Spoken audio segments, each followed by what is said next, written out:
We don't need real time. I don't know if Your Honor needs it for purposes of the closing. I don't, but I think she's. Oh, gosh, okay, thank you.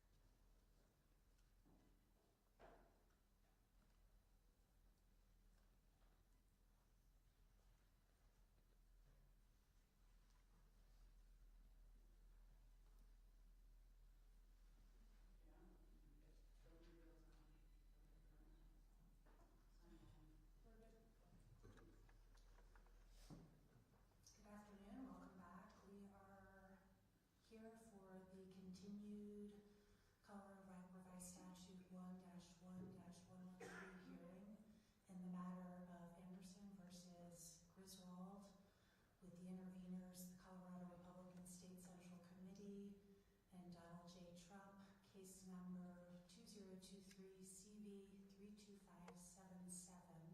May I have entries of appearances starting with the petitioners? Your Honor, Sean Grimsley with Eric Olson, Jason Murray, Martha Tierney, and Mario Nicholas for petitioners. Great. Good afternoon, Your Honor. On behalf of President Trump, Scott Kessler, with me is Mr. Jeff Blue and Mr. Kessler.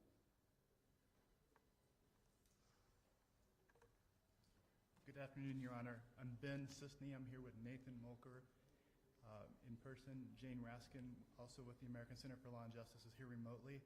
Also here with Michael Melito of Melito Law, and Bob Kitzmiller of Podol and Podol. Great, thank you.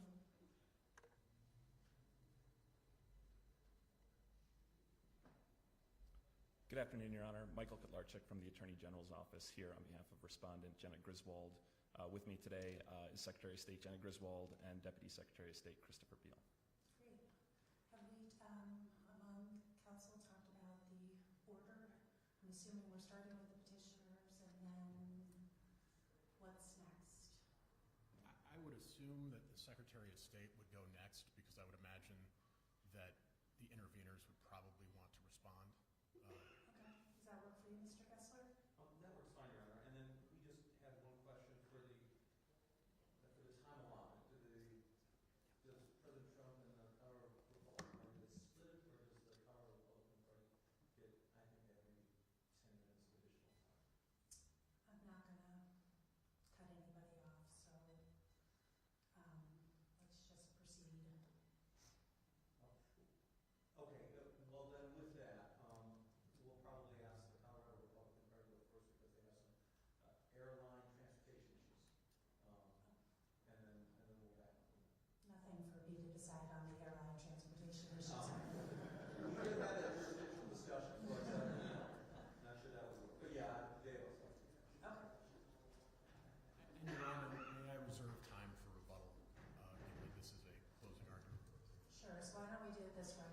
Mr. Kotlarczyk already asked for 10 minutes, and we'll give approximately 10 minutes to the Republican Party, and then up to an hour each for intervener Trump and petitioners. And if you want to reserve time, that's fine. We'll see. We'll see where I'm at the end of the opening of the closing argument. Do you need us to keep time, or? I can keep it. Okay. Good afternoon, Your Honor. I'm sure I speak for everybody here, but on behalf of petitioners, I wanted to thank the court and the court staff for all of the time and attention that you have put in on this matter, the speed and thoughtfulness with which you have issued your rulings, all while under the brightest of spotlights. We really thank you. I wish we didn't have to be here. We are here because for the first time in our nation's history, a president of the United States has engaged in insurrection against the Constitution. He spearheaded a multifaceted scheme to stay in power by any means necessary, the scheme culminating in a violent attack on the Capitol on January 6th during the constitutionally mandated counting of electoral votes. And now he wants to be president again. The Constitution does not allow that. It's easy to forget that we are governed by a document. There's real fragility to that. The document has no weapons. It commands no armies. Section 3 of the 14th Amendment is one of the few self-defense mechanisms that that document has. And it stands for the unremarkable proposition that a person who takes an oath to support the Constitution and then turns around and attacks it cannot be allowed to take the oath a second time. Such a person has proven themselves untrustworthy and incapable of ensuring that we remain a country ruled by law and not by men. Through his actions and his actions alone, Donald Trump has disqualified himself from ever holding office again. I've got some slides here. I also have a board over here, Your Honor. I'm sorry, I had to put it way over there. I didn't want to block anybody. This is a slide that we used in opening. I've tweaked it a little bit. These are the 4 elements that we said we would prove and that we have proven. I'm going to talk about the first 3 today. I understand the Secretary of State is going to talk about the 4th one. And over here again we have a board, and I'll be referencing that. The first element, that President Trump took an oath as an officer of the United States to support the Constitution. There's no dispute that President Trump took an oath. There's a stipulation to that. We all know that. Now, President Trump, I expect, is going to argue that he was not, as president, an officer of the United States, or that his presidential oath was not one to support the Constitution. I'll address those incorrect arguments later. Element 2, January 6th was an insurrection against the Constitution. And there really isn't that much in the way of dispute here either. That's likely why President Trump waited until the very end of a 177-page findings of fact and conclusions of law to make the argument. And like I said, we have a board, Your Honor. Over on this board is the standard, and for both insurrection against the Constitution and engaging in that insurrection. These are the standards that were put forth by our expert, Gerard Magliocca. So for insurrection against the Constitution, that is any public use of force or threat of force by a group of people to hinder or prevent the execution of the Constitution. Now, Trump's expert, Delahanty, offers no alternative definition. He instead argues that insurrection against the Constitution is somehow so ambiguous that this court needs to defer to Congress. Delahanty is wrong. He is wrong that ambiguity, even if it existed, would require this court to throw its hands up. It is the court's fundamental duty to interpret the Constitution and say what the law is. But there is no ambiguity. The historical evidence on this is clear. Now, before we get to the battle of the experts and what they said on the historical evidence, I want to look at their qualifications, because this probably says all you need to know. On the left, we have Gerard Magliocca, who was a fan of the 14th Amendment, Section 3, before it was cool to be. And then we have Delahanty on the right. On the left, we have a professor who has not only been a constitutional scholar for over 22 years, written books and law review articles, but he has 2 peer-reviewed articles on Section 3 and a book on the 14th Amendment. He has Section 3 literature that's been cited by 2 federal courts, the Congressional Research Service, and he has testified and been found to be an expert before this case in court on Section 3 of the 14th Amendment. Delahanty, by contrast, one of the first answers on cross-examination was that he was not claiming to be an expert in the history of Section 3 of the 14th Amendment.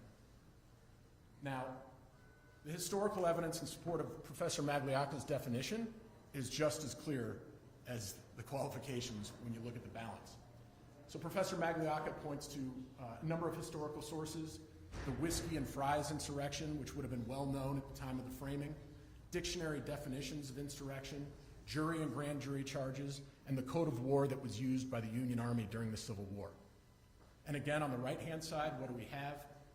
Delahanty asking this court to throw its arms up because insurrection is somehow too ambiguous. Magliocca is correct. The January 6th events easily meet the definition of insurrection against the Constitution. There was a large group of people that attacked the Capitol on January 6th. This is from Officer Danny Hodges. There were thousands, I would say. The size of the mob was the greatest weapon. And that's on the right, a photo still from the video from the camera atop the Capitol that day. Here's testimony from Officer Pingen. There were thousands of people coming towards the Capitol along Pennsylvania Avenue. So it wasn't just the folks who were at the Capitol to begin with. There were thousands coming up from the ellipse at the behest of President Trump. The mob used violence and threats of violence. This is from Officer Danny Hodges.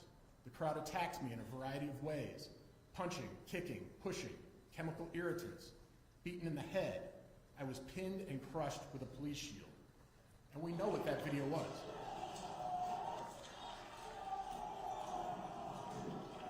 This is from Officer Hodges' body cam outside the Capitol. And this, even worse, somebody's phone inside.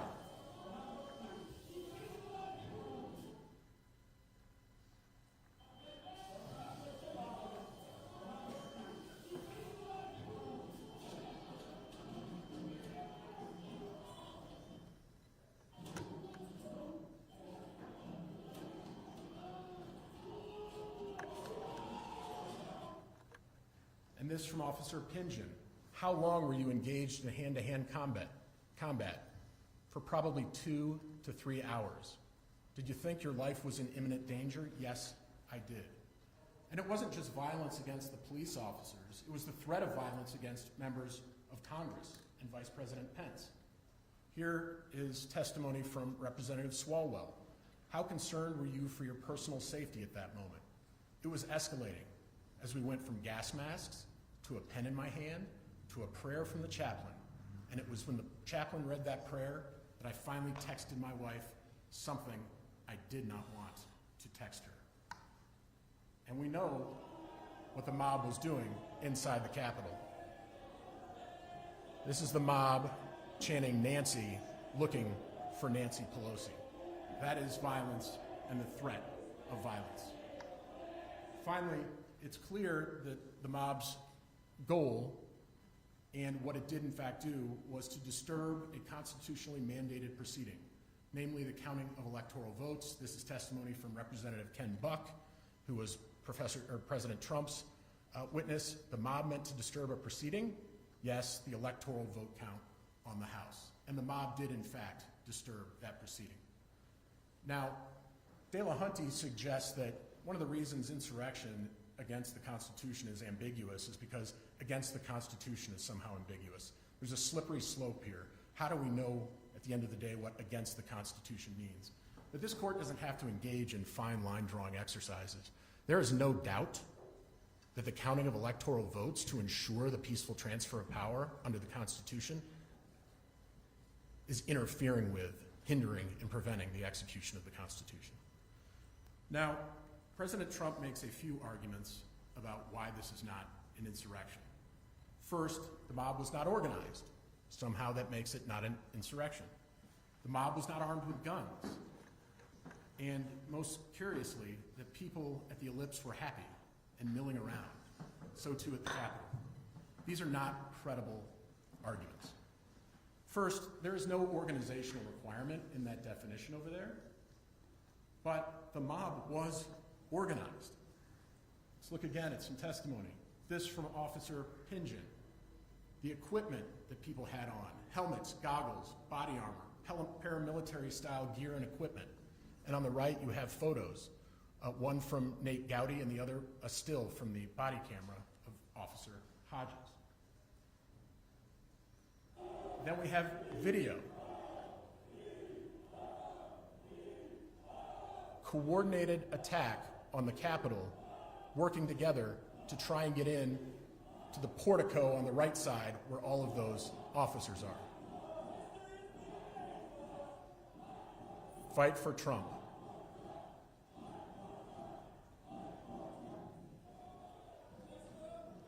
stand up the flag, use it as a battering ram.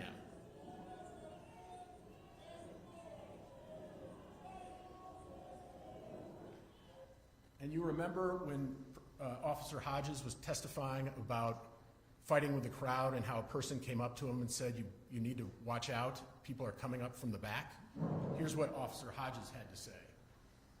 This indicated to me that there was pre-planning, coordination, and that they were intentionally encircling the U.S. Capitol. And then finally, the January 6th report, this is finding 367, and there were many findings like this in the report, that this was an organized attack. While the Proud Boys and other extremists were overwhelming law enforcement at the West Plaza, another group led the attack on security barriers on the East Plaza. A military-style stack of Oath Keepers entered through the Columbus doors as well. This was a coordinated attack. Now, as to the assertion that there were no arms, so this shouldn't be an insurrection, again, there's no requirement for there to be arms to be an insurrection, but there were arms. As we point out in our proposed findings of fact 119, the mob brought guns, knives, tasers, sharpened flagpoles, scissors, hockey sticks, pitchforks, bear spray, pepper spray, chemical irritants. They stole items from the Capitol to use as weapons. Police barricades, scaffolding, construction equipment, trash cans. They took items off of police officers, batons, and riot shields. They were armed. And third, as I said most curiously, the idea that people were happy and milling around. You know, that there may have been some Tom Bjorklunds or Steves at the event does not change the fact that a large group of people attacked the Capitol that day. The fact that Amy Kramer believed that many of the people at the Ellipse were happy and festive does not change the fact that, A, she didn't even go to the Capitol, she went back to the Willard, but even when she was at the Ellipse, she could not see out beyond the magnetometers where the people were not so happy.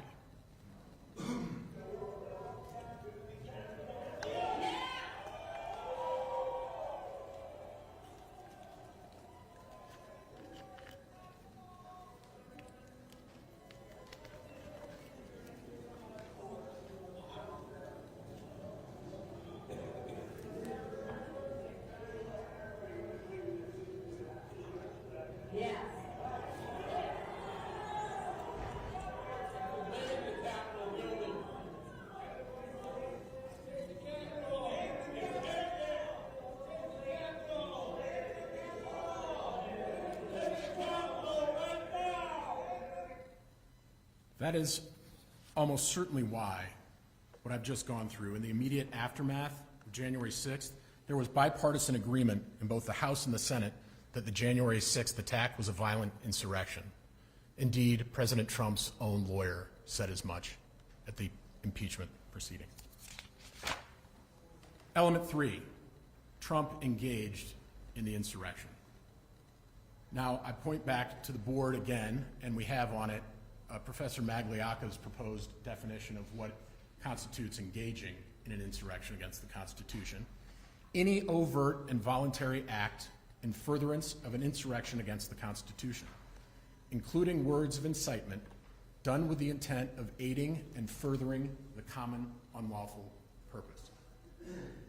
Now here, the dispute between Magliocca and De La Hunty really comes down to one thing, and that's what De La Hunty says: in order to engage, you have to have actually taken up arms.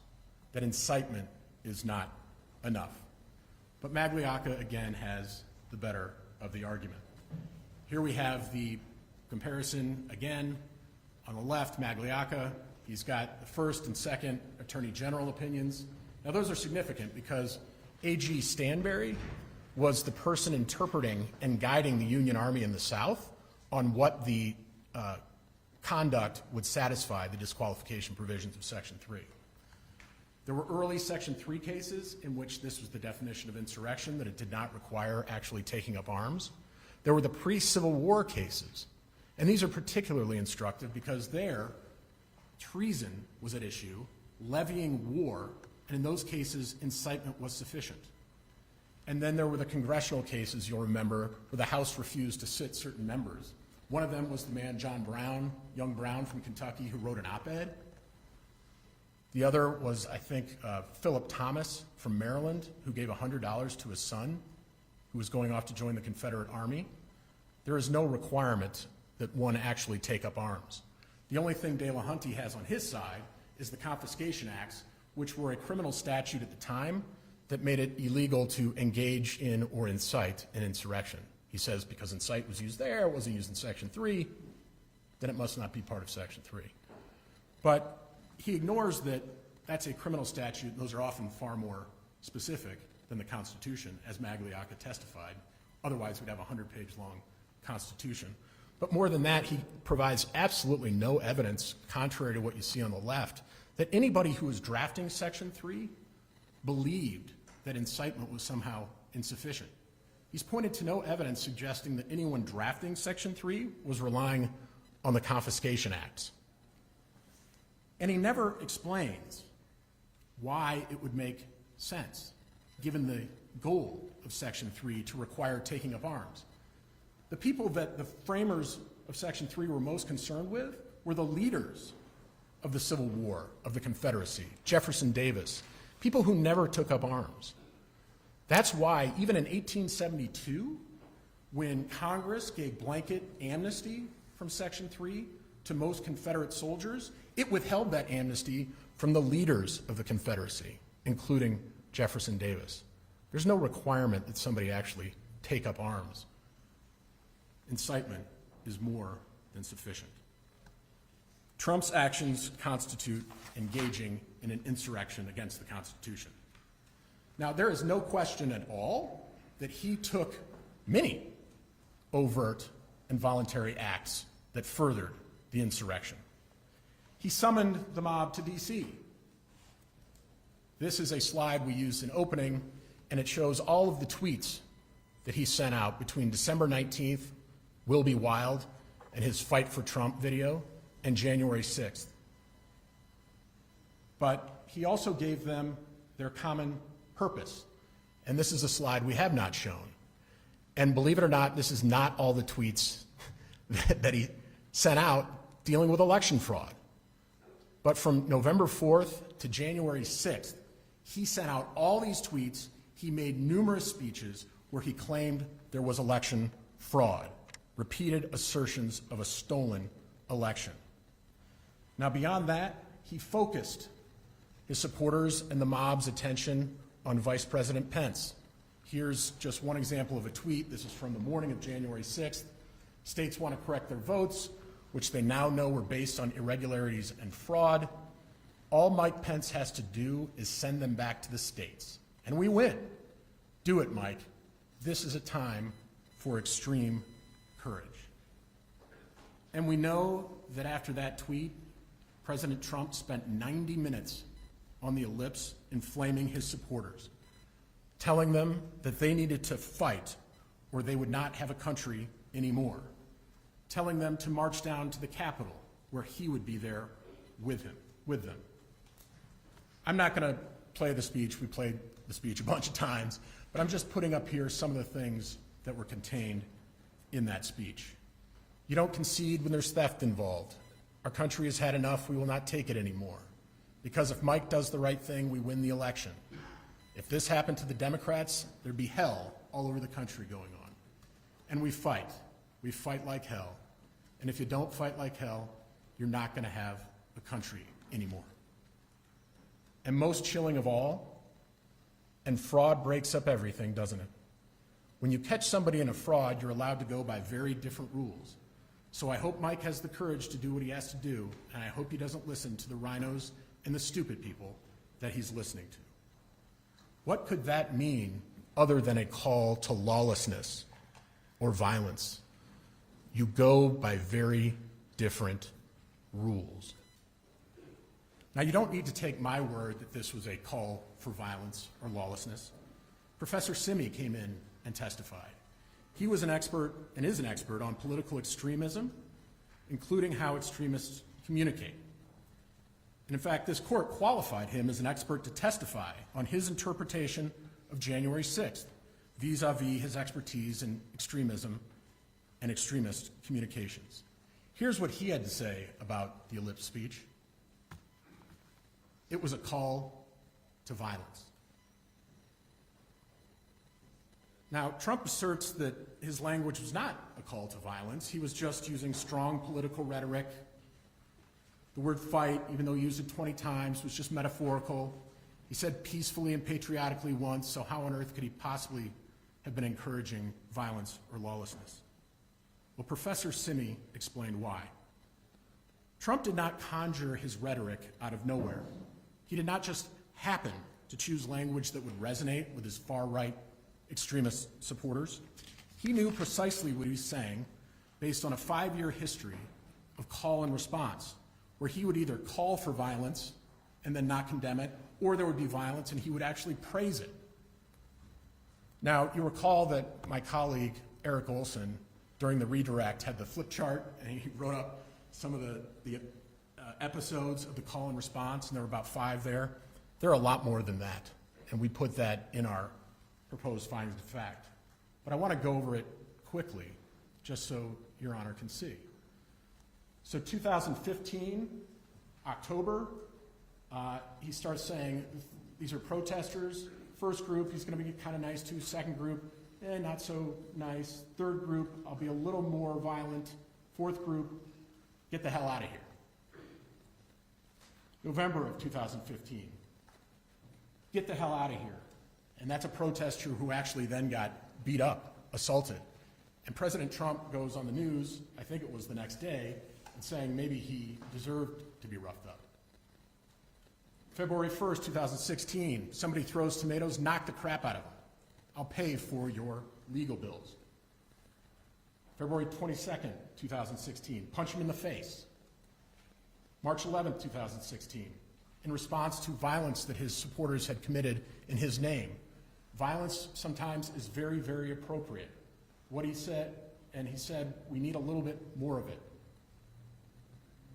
On August 9th, 2016, he's complaining at a rally about how Hillary Clinton will appoint judges who will take Second Amendment rights away, telling the crowd that if she does that, there's nothing that can be done, except maybe the Second Amendment people can do something about it.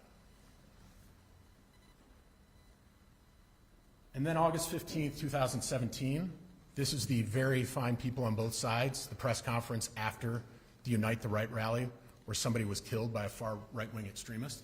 I want to stop here for a minute because President Trump, I suspect, and has already, is going to say that we're cherry-picking here, that we're just looking at what he said at the press conference and we're not pointing out what he said the day before at the White House, condemning these people. But I want to show you what couldn't be a clearer example of what Professor Simi called front stage and backstage behavior.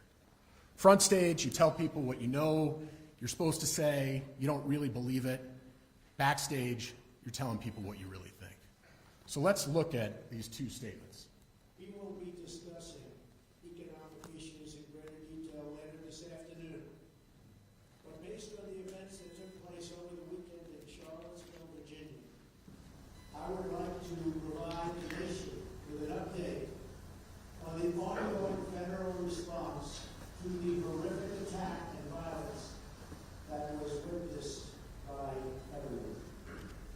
I just met with FBI Director Christopher Wray and Attorney General Jeff Sessions.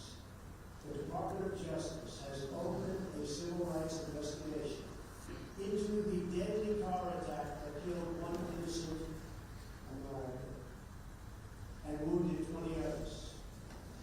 To anyone who acted criminally in this weekend's racist violence, you will be held fully accountable. Justice will be delivered. As I said on Saturday, we condemn in the strongest possible terms this egregious display of hatred, bigotry, and violence.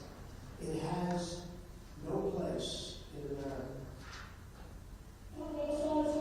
And here's the next day. Yes, I think there's blame on both sides. You look at both sides. I think there's blame on both sides, and I have no doubt about it, and you don't have any doubt about it either. And if you reported it accurately, you would say.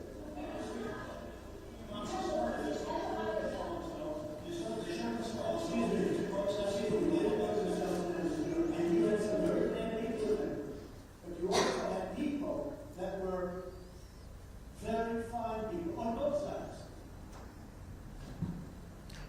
you have what Trump really believes clearly on the right and teleprompter Trump on the left.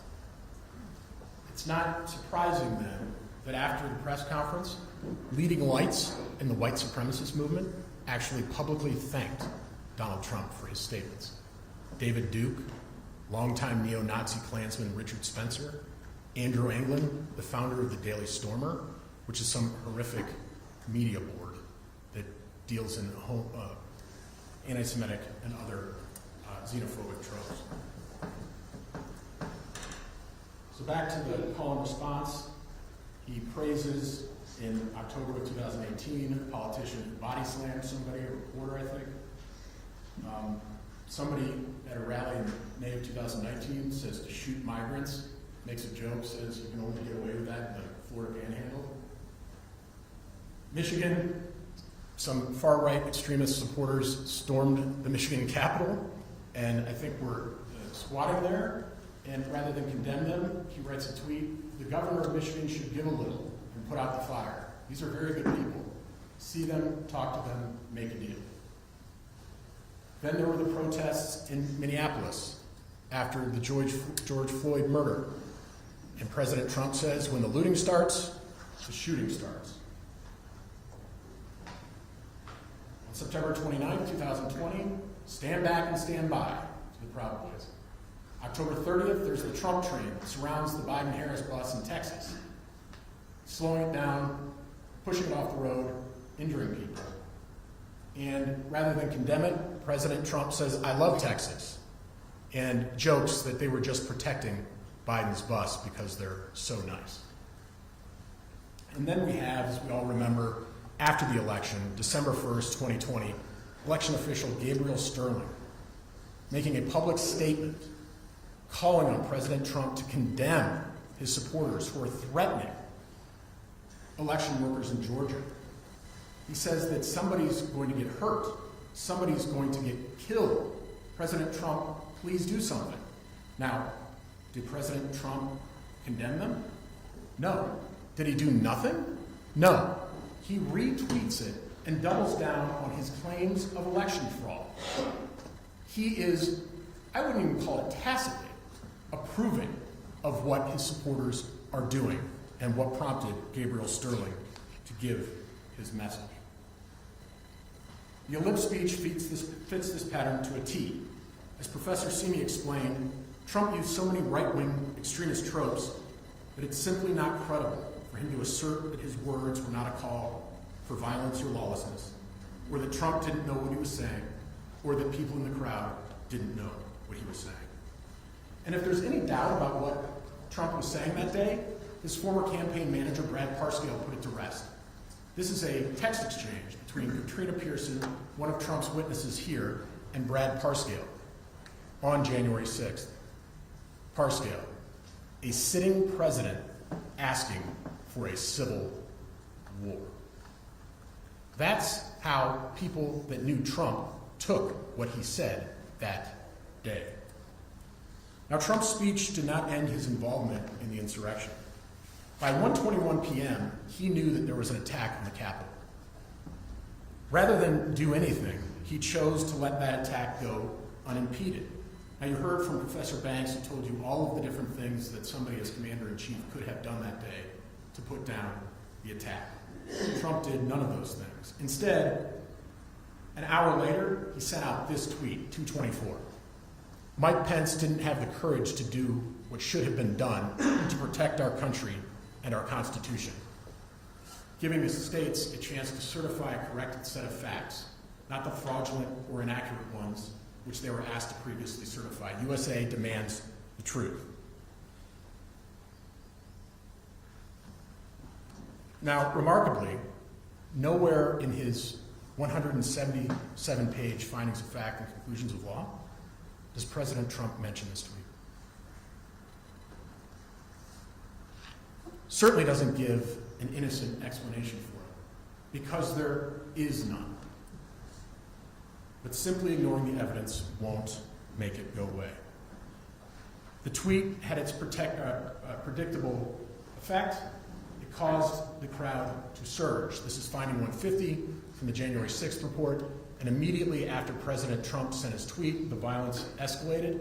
And on the right, we have a time-lapse photo or video from the top of the Capitol. This is 2:24, 2:34,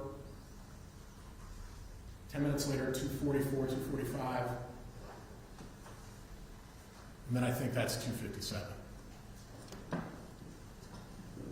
Given all of this, there's no question that Trump committed overt acts in furtherance of the insurrection. Oh, these are the two tweets that he does cite in his findings of fact and conclusions of law. This is the 338 or the 238 tweet and the 313 tweet, which he says somehow absolve him of his conduct that day because he says, stay peaceful, remain peaceful. There are a lot of problems with that argument. First, it doesn't change the 224 tweet. Second, there's nothing in either of those tweets telling his supporters to actually go home. And while he does say support law enforcement, he doesn't say support the people that he had sicked the mob on, namely the vice president or Congress. And not surprisingly, those two tweets had absolutely no effect on the mob. Finding 134 from the J6 report, neither of these tweets had any appreciable impact on the violent rioters. Given all of this, there is no question that Trump engaged in overt and voluntary acts in furtherance of the insurrection. As Professor Simi testified, how confident are you in the conclusion that Donald Trump played a central role leading these events? Very confident. The only dispute that really may exist on this is whether Trump acted with the requisite intent that day. Now, the parties disagree about what the intent requirement is for engaging in insurrection and to what extent Brandenburg applies coming in from the First Amendment. We addressed those in our briefing, so I'm not going to talk about that today. I'm just going to assume, for purposes of today's argument, that President Trump's intent standard applies, that the Brandenburg incitement intent standard applies. And the reason I'm comfortable doing that is because the evidence of intent is so overwhelming here. Trump did not give his lip speech that day in a vacuum. It was the last step in a multi-pronged attempt to stay in power by any means necessary. It started back in August of 2020 when the polls didn't look like they were going his way.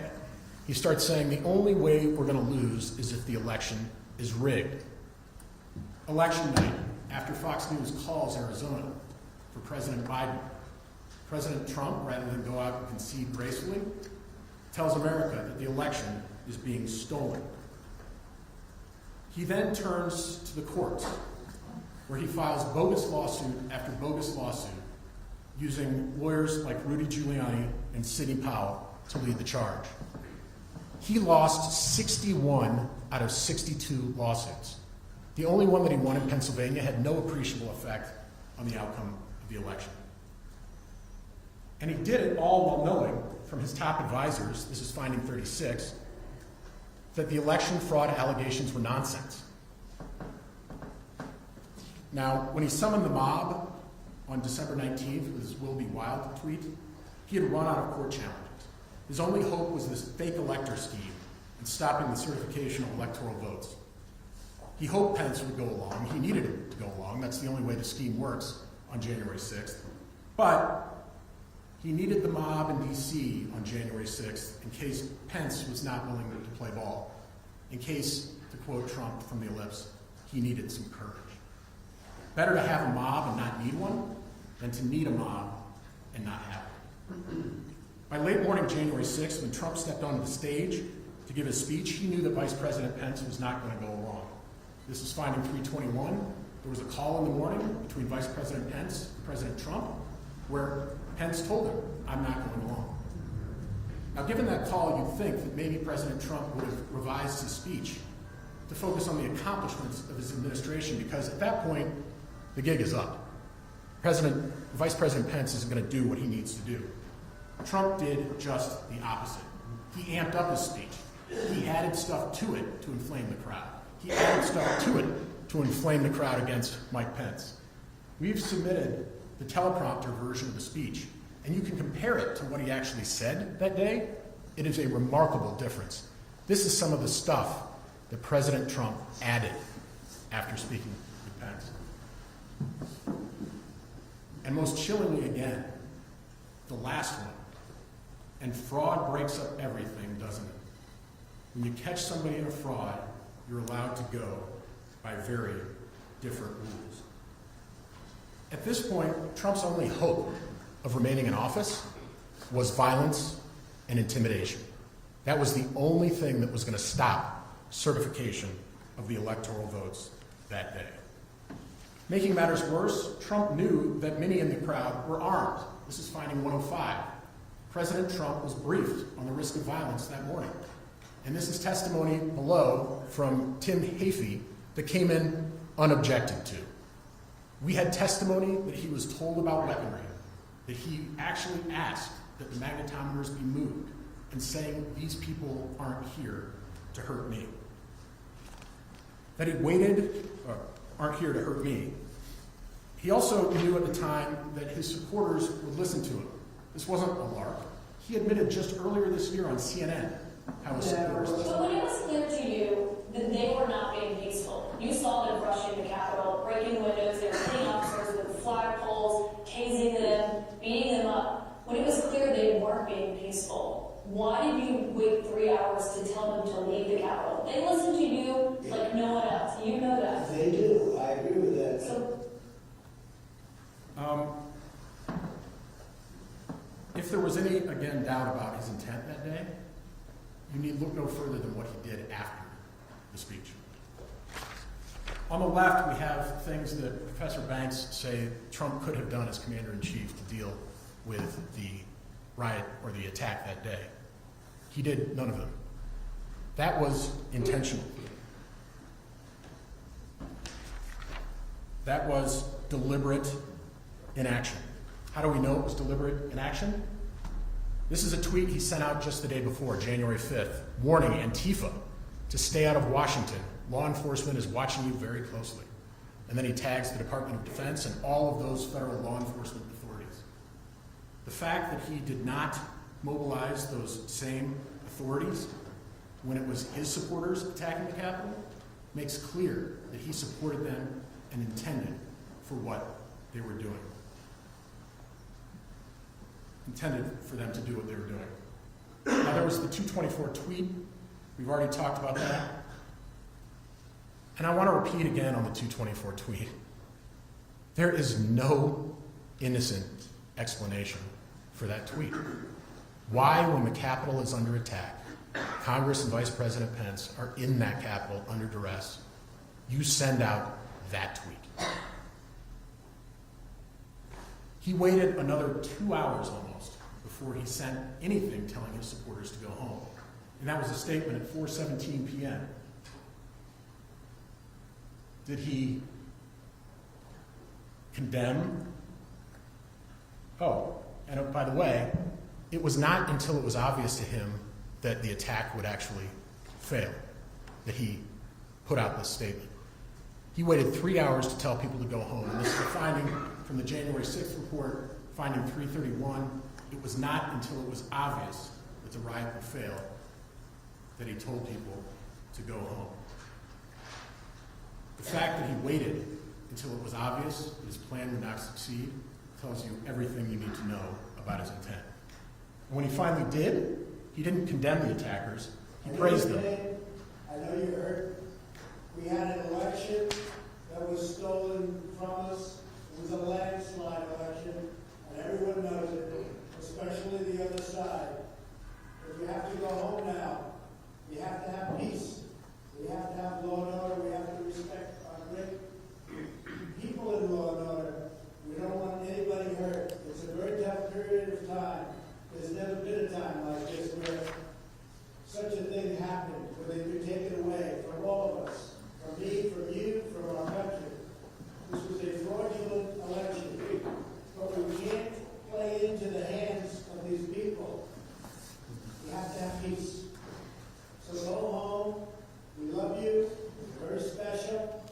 You've seen what happens. You see the way others are treated that are so bad and so evil. I know how you feel. But go home and go home in peace. This fits the 5-year call and response pattern that Professor Simi talked about to a T. 2 hours almost later, he sends out a tweet, again not condemning, saying, "Go home with love and peace. Remember this day forever." That's intent. And I forgot to add earlier that Trump also, while all of this was going on, the attack, rather than do anything to call it off or stop it, he was calling members of Congress to lobby for them to object to the certification of the election. He was taking advantage of the duress he had created by summoning that mob on the Capitol. This is intent. I know you. And if that all were not enough, look no further than what he was telling people while he was at the Capitol that day. This is finding 150 from the J6 report. Chief of Staff Mark Meadows told White House counsel Pat Cipollone that the president doesn't want to do anything to stop the violence. Evidence developed in the committee's investigation showed that the president, when told the crowd was chanting "Hang Mike Pence," responded that perhaps the vice president deserved to be hanged. And President Trump rebuffed pleas from Leader McCarthy to ask that his supporters leave the Capitol, stating, "Well, Kevin, I guess these people are more upset about the election than you are." The only reasonable inference from all of this is that Trump intended to incite the attack on the Capitol on January 6th as the final desperate attempt to hold on to power in violation of the Constitution. Do we really think that somebody who had engaged in that 4-month-long scheme, unlawful scheme to prevent the peaceful transfer of power, suddenly found religion that day? That he would somehow stop short of lawlessness and violence? He had already decided the Constitution was not an obstacle, telling his supporters they could go by very different rules. And even years later, Trump continues to express his disdain for the Constitution when it stands in the way of his exerting political power. This is a Truth Social post from December of 2022, where he's still complaining about the fraud. "Massive fraud of this type and magnitude allows for the termination of all rules, regulations, and articles, even those found in the Constitution." This tweet is exactly why we have Section 3 of the 14th Amendment. People who have violated their oath by engaging in insurrection have shown themselves to be untrustworthy and unworthy of taking the oath again. This, right here, is what 4 more years of Trump will look like. Now, I want to turn briefly to Trump's remaining defenses. And I say remaining defenses because Trump re-argues a lot of the issues that Your Honor has already decided. I'm certainly not going to address those today. And I'm not going to address all these either. I'm not going to address whether the January 6th report is admissible. You've gotten a lot of briefing on that. You conditionally admitted it. The testimony during the hearing did not change the predicate requirements for admissibility. I'm also not going to talk about Trump's inaction, whether it could constitute engagement, but to say we agree that courts generally should not be second-guessing the chief executive and whether he or she uses force. But this was no normal situation. President Trump lit the fire that was the attack on the Capitol. He alone had the powers and authorities to put that attack down. He violated his duty, which Professor Banks pointed out, to protect this country's national security. But even if inaction could not constitute itself engagement, we've got many other acts on his part, it certainly bears directly on President Trump's intent that day. So I want to start with the argument that Section 3 somehow does not apply to the president because he's not an officer or because the oath is not one to support the Constitution. First, Delahunty never explains why it would make sense to exempt the most powerful and hence most dangerous of all elected officials from Section 3's reach. And that's because it doesn't make sense. And the historical evidence, again, is clear. Section 3 was meant to apply to a president.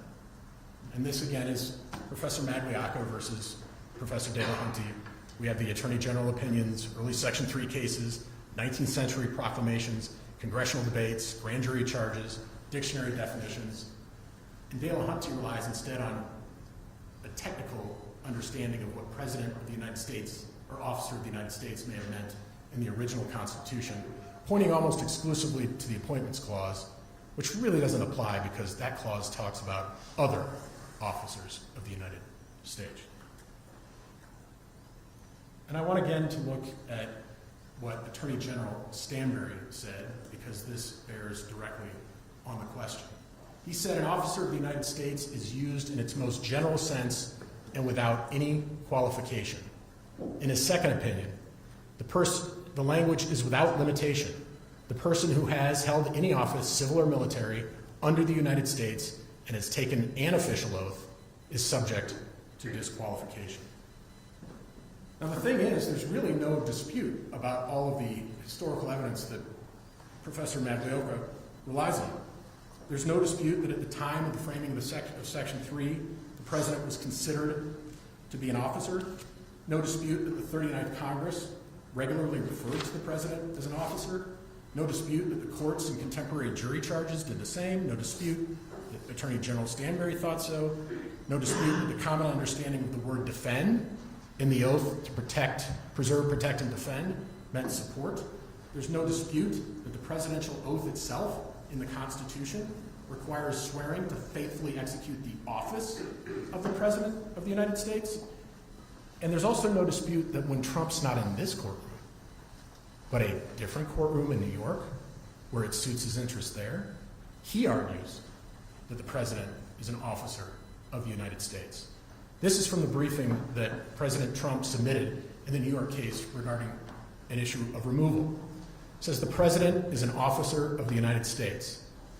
But while this argument that elected officials, including the President, are not officers of the United States, has been advocated by these professors, and he cites Tillman and Blackman, the very ones that now Dale-Hunty cites, to our knowledge, it has never been accepted by any court. And as to this argument about the Appointments Clause cases somehow suggesting that the President is not an officer of the United States, here's what Trump argued in a different courtroom.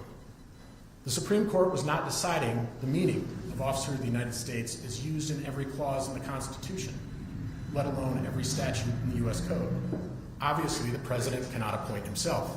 So, other officers of the United States must be a reference to non-elected officials. This stray line in Free Enterprise Fund, the recent Justice Roberts case, says nothing about the meaning of officer of the United States in other contexts.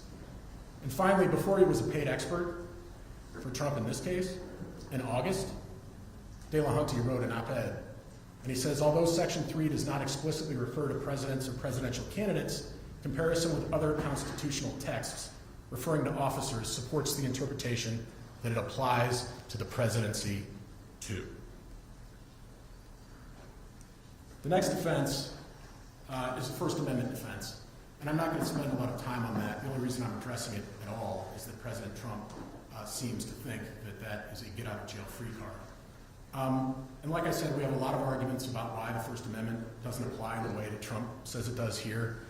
The 14th Amendment is a co-equal amendment to the Constitution.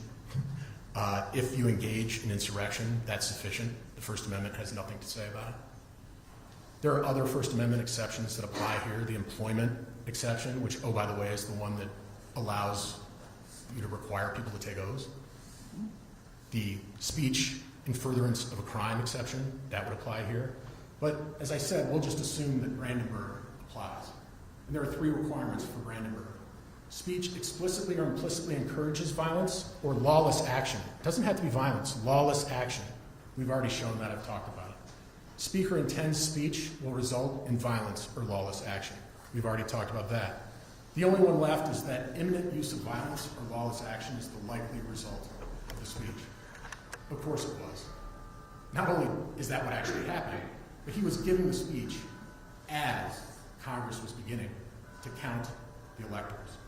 He sent people at the speech down to the Capitol to give Congresspeople some courage. And finally, I want to address the argument that it's not for courts to decide disqualification. It's for Congress to decide only after an election. Now, this argument takes a number of forms that, and sorry, I turned that off because I'm going to get to that. The argument takes a number of forms that Section 3 is about holding office, not running for office, that the 20th Amendment somehow comes in and says this is for Congress alone, that Congress has the power under Section 3 to remove a disability, and if you disqualify somebody now, that disables Congress from being able to do that. These arguments are all wrong. First, it would make no sense to require waiting until millions of Americans had cast their votes and elected an unqualified candidate to say, oops, we need a do-over here. Applying the framers aren't stupid canon of construction disposes, I think, of this argument. Second, the fact that Section 3 requires a 2/3 supermajority of Congress to remove the disability is a textual commitment taking away from Congress the ability to impose the disqualification. How could it be that Congress, by a simple majority, decides whether the qualification or disqualification exists in the first place, but it has to vote by 2/3 supermajority in order to remove it? The disqualification exists at the time Section 3 was ratified without any action from Congress. It exists at the time somebody engages in an insurrection, and Congress has to remove it by a 2/3 supermajority vote. Trump's argument also ignores that in the context of presidential elections, states' powers are at their apex. States' powers to appoint electors, select the time, manner, and place of electors appointed, is left to the discretion of the states. This is from a recent case, Chiafalo v. Washington. It was the faithless elector case. Article 2, Section 1's appointment powers give the states far-reaching authority over presidential electors. The court has described that clause as conveying the broadest power of determination over who becomes an elector. Given the textual commitment of choosing electors to states, states are well within their rights to protect against wasting their electoral votes by keeping a disqualified candidate on the ballot. And then, now Justice Neil Gorsuch said as much in Hassan. He said, a state's legitimate interest in protecting the integrity and practical functioning of the political process permits it to exclude from the ballot candidates who are constitutionally prohibited from assuming office. Fourth, the historical evidence is not with Trump. As I said, the disability existed at the instant Section 3 was ratified. That's why people began applying for amnesty right away. That's why courts began right away enforcing it. And Trump's argument, again, would prove too much. Courts in Colorado, California, other states have long ruled that presidential and other candidates are ineligible because of federal constitutional requirements, such as being too young, not being a natural-born citizen. And then finally, the 20th Amendment. The 20th Amendment is not about this. The 20th Amendment is about a very peculiar situation where there was no remedy for before, and that is if a disqualification came to be after the president was elected or was only discovered afterwards.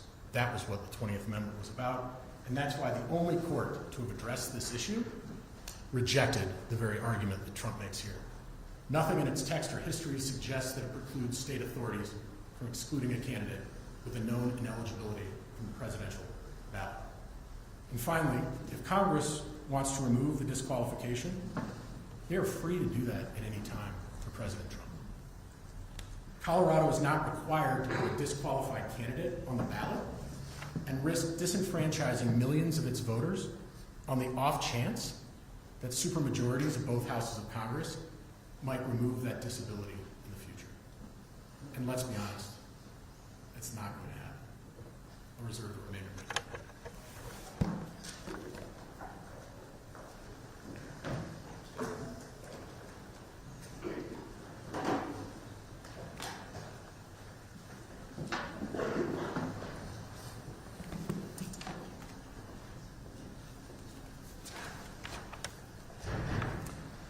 Good afternoon, Your Honor. May it please the Court. Michael Kotlarczyk on behalf of Colorado Secretary of State Jenna Griswold. I want to start in a similar place to where Mr. Grimsley started, which is thanking the Court on behalf of the Secretary for the Court's tremendous, and the Court staff's tremendous investment of time and resources in deciding this matter. As the court is well aware, the election code requires the secretary to certify the primary presidential candidates on January 5th, 2024. And I'm pretty confident, like everyone else in this courtroom, we fully expect that some appellate process is going to play forward from whatever this court decides. So in light of that, the urgency with which the court has treated this matter is deeply appreciated. Fundamentally, Your Honor, this case poses two questions. Number one, did former President Trump incite an insurrection on January 6, 2021 within the meaning of the 14th Amendment, such that he is disqualified from holding that same office again? And number two, if so, does the Colorado Election Code permit him to appear on the presidential primary ballot? As we have stated throughout these proceedings, the Secretary has presented no evidence or argument concerning the first question as to whether President Trump incited an insurrection on January 6th. The Secretary has deferred to the other parties to present their evidence on that issue and leaves that matter in the court's capable hands to resolve. Instead, as Colorado's chief election official, the Secretary in this proceeding has focused on the second question and sought to provide the court with guidance as to the meaning of the Colorado Election Code in this unprecedented situation. And it is to that matter that I'll direct my brief remarks today. In his proposed findings, former President Trump argues that neither the Secretary nor the court have the authority to keep disqualified candidates off the ballot.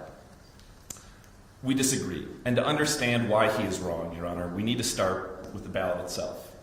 The purpose of a ballot is to elect candidates to office, as the Supreme Court held in the Timmons case that we cited in our papers. And this is true for presidential primaries as well. In the case of a presidential primary, ballots serve to allocate delegates for a party nominating convention, but in either case, ballots are what voters use to select their candidate. Having candidates who are ineligible to serve in the office they seek frustrates that purpose. As the Supreme Court stated in Anderson v. Celebrezzi at 460 U.S. 780, as a practical matter, there must be substantial regulation of elections if they are to be fair and honest, and if some sort of order, rather than chaos, is to accompany the democratic process. The voters of Colorado recognized these principles when they adopted Proposition 107, creating the statewide presidential primary in 2016. Section 1-4-1201 of which was enacted in Proposition 107, states that the presidential primary process should, quote, conform to the requirements of federal law. This, of course, includes all of the requirements of the United States Constitution. And Section 1-4-1203, 2A, states that, quote, each political party that has a qualified candidate entitled to participate in the presidential primary election pursuant to this section is entitled to participate in the Colorado presidential primary election.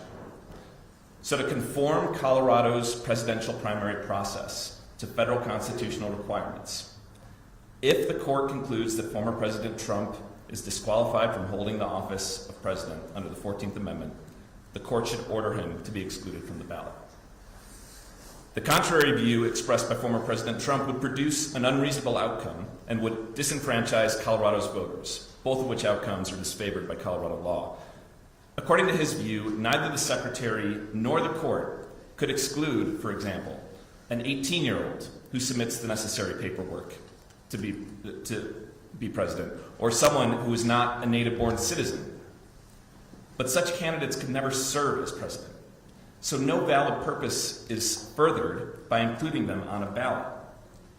As then Judge Gorsuch stated in the Hassan case, Colorado has a legitimate interest in ensuring that only qualified candidates are certified to the ballot. And it's the legitimate interest that we seek resolution of in this matter, Your Honor.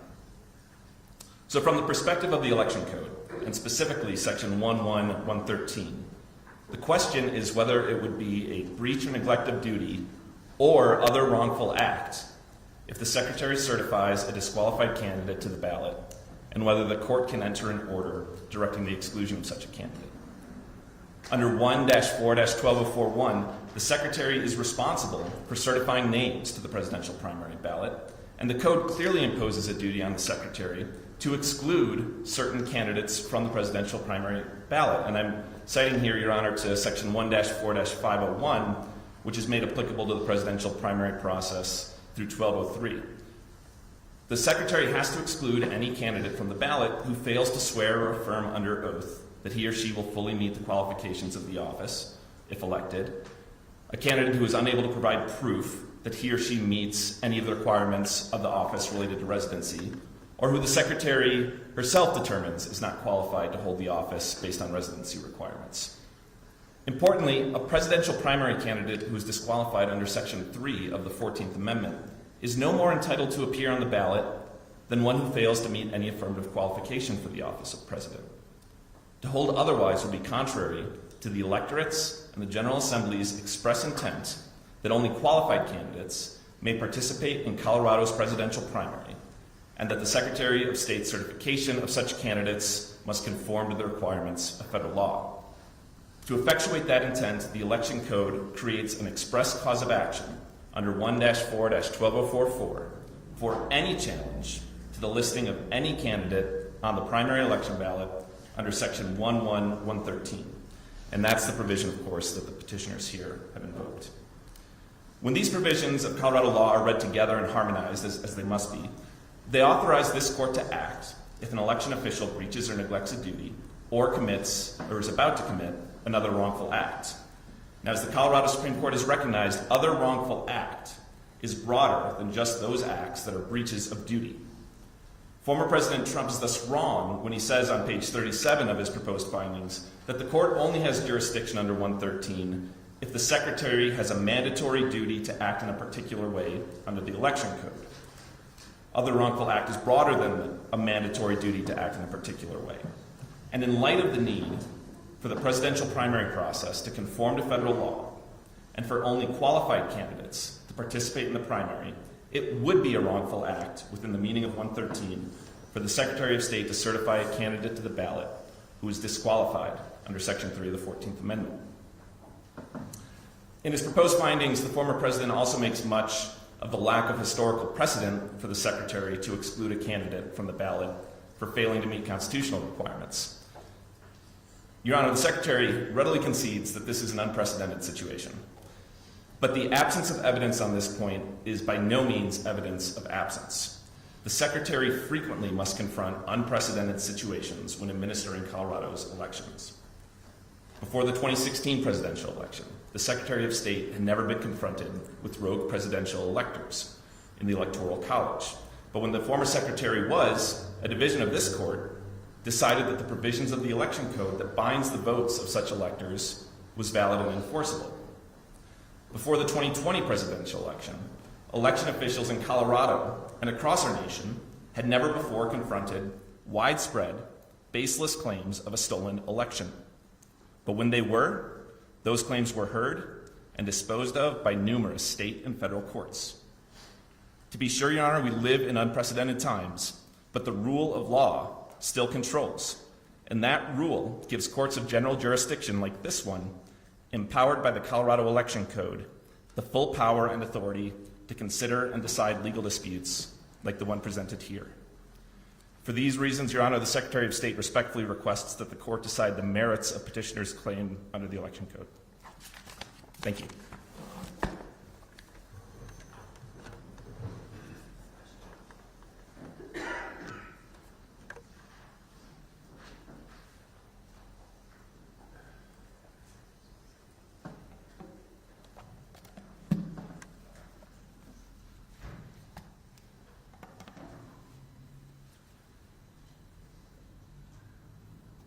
Good afternoon, Your Honor. This court's heard a lot. This court's been through a lot. So has the court staff. We also appreciate that.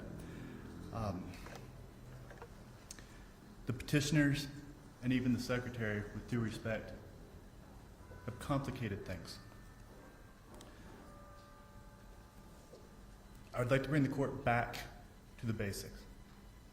More than anything else, this is the case about the law. This is a Section 113 proceeding, intentionally and expressly limited in scope by the Colorado legislature. The only relief available is for this court to order the Secretary to comply with the Election Code. or substantially comply. This is also about Section 1204. We've heard some of that this afternoon. That contains a finite and enumerated list of shalls, ministerial duties with which the Secretary must comply. She has no discretion with that list. The Colorado Election Code does not contemplate it. Actually, it does not even allow a discretionary role for the Secretary in determining extra statutory qualifications in usurpation of the major political party's will. It includes no vesting of such authority. It gives her no budget for such a pursuit. It sets no guardrails. Her duty is the shalls. Here's some more of what the law says. According to Section 1203, 2A, and I quote, each political party that has a qualified candidate entitled to participate in the presidential primary election, I'd like to emphasize, pursuant to this section, is entitled to participate in the Colorado presidential primary election. In other words, Your Honor, qualifications are still based on what the party, the political party, determines. Section 1201 provides that a legislative intent, the intent behind the provisions of this Part 12 conform to the requirements of federal law. We just heard that. What I think was omitted, well, it was omitted. And national political party rules governing presidential primary elections. Those are in the record, Your Honor. But conforming to federal law does not give rise to an independent right, let alone a duty on the part of a state official to enforce Section 3 of the 14th Amendment. This is distinct from some of the residential requirements we heard about that apply to state candidates.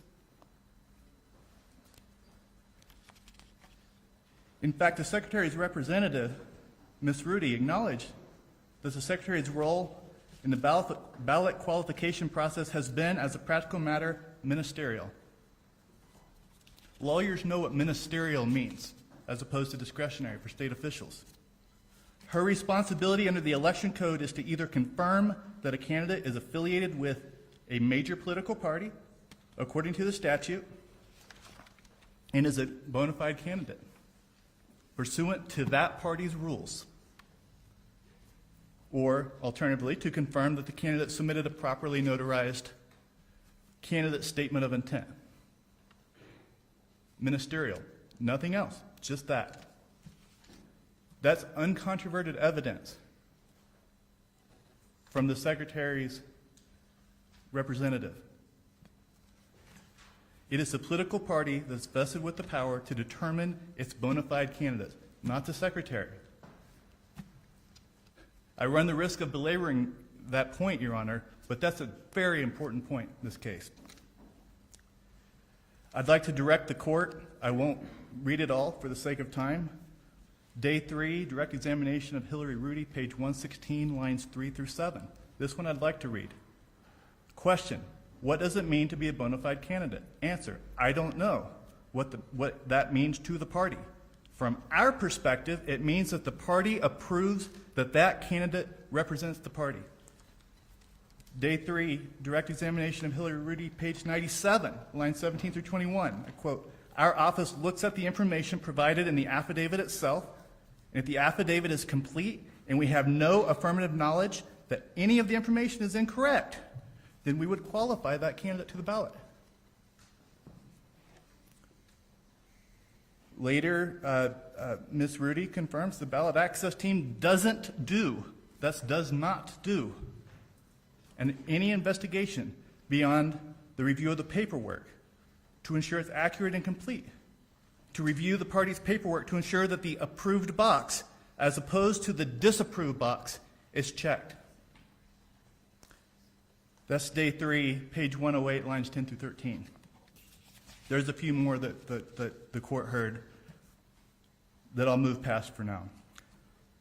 The Secretary's representative conceded the role for the office is ensuring that the required paperwork is completed. not determining whether substantive affirmations of constitutional qualifications are accurate. Again, nothing in the statute gives her that authority. Such a pursuit certainly requires guardrails, standards, a budget, restraints, due process protections. It's not in the code.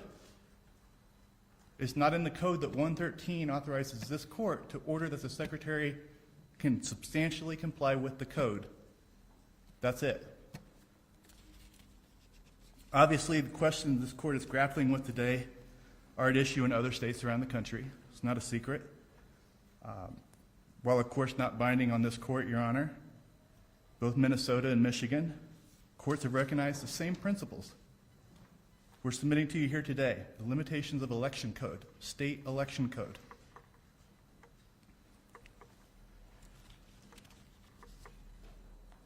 Groh versus Simon, this is the Minnesota Supreme Court, issued an order last week rejecting efforts to keep former President Trump off the ballot in that state. And I'd like to quote, although the Secretary of State and other election officials administer the mechanics of the election, this is an internal party election to serve internal party purposes. That opinion has been filed of record as a notice of supplemental authority. That code, the election code in Minnesota, is substantially the same as the code we're dealing with here. To the argument that the Secretary's oath, this is an argument we've heard, that the Secretary's oath to defend the Constitution vest her with the power to enforce, by barring candidates from ballots, to enforce Section 3 of the 14th Amendment. A court in Wayne County, Michigan, Monday night, just dismissed a similar case, explaining, and I quote, there is no support for the plaintiff's position that an oath to support the Constitution of the United States incorporates a duty to enforce a provision such as Section 3 of the 14th Amendment. I submit to the court respectfully, nothing in the election code of Colorado does either.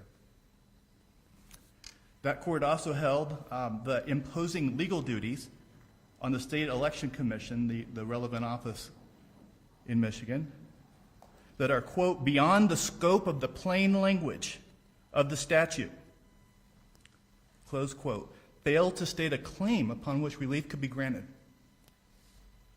They were asking the court to infer something into the election code so that the state official could enforce it.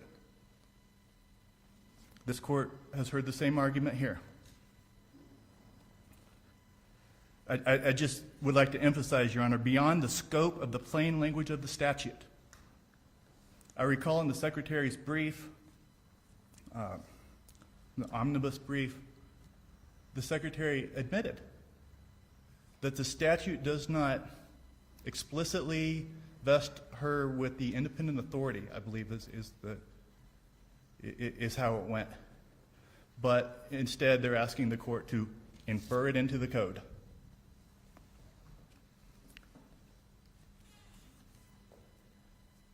Then, even more recently, the Michigan Court of Claims, this opinion I think was also filed, just dismissed similar cases last night. That court noted that the Michigan election code was such that, and I'd like to quote, such that the Secretary has neither the affirmative duty nor the authority to separately, I'm going to back up, the affirmative duty nor the authority to separately decide whether Donald J. Trump will be placed on the Michigan presidential primary ballot on the ground that he's disqualified under Section 3. I submit to the court that that election code provision, was at issue in that case, before it was dismissed, was substantially similar to the code before this court today. That court declined to read something into the statute, something very monumental, barring a candidate that a major state political party has decided to place on its primary ballot,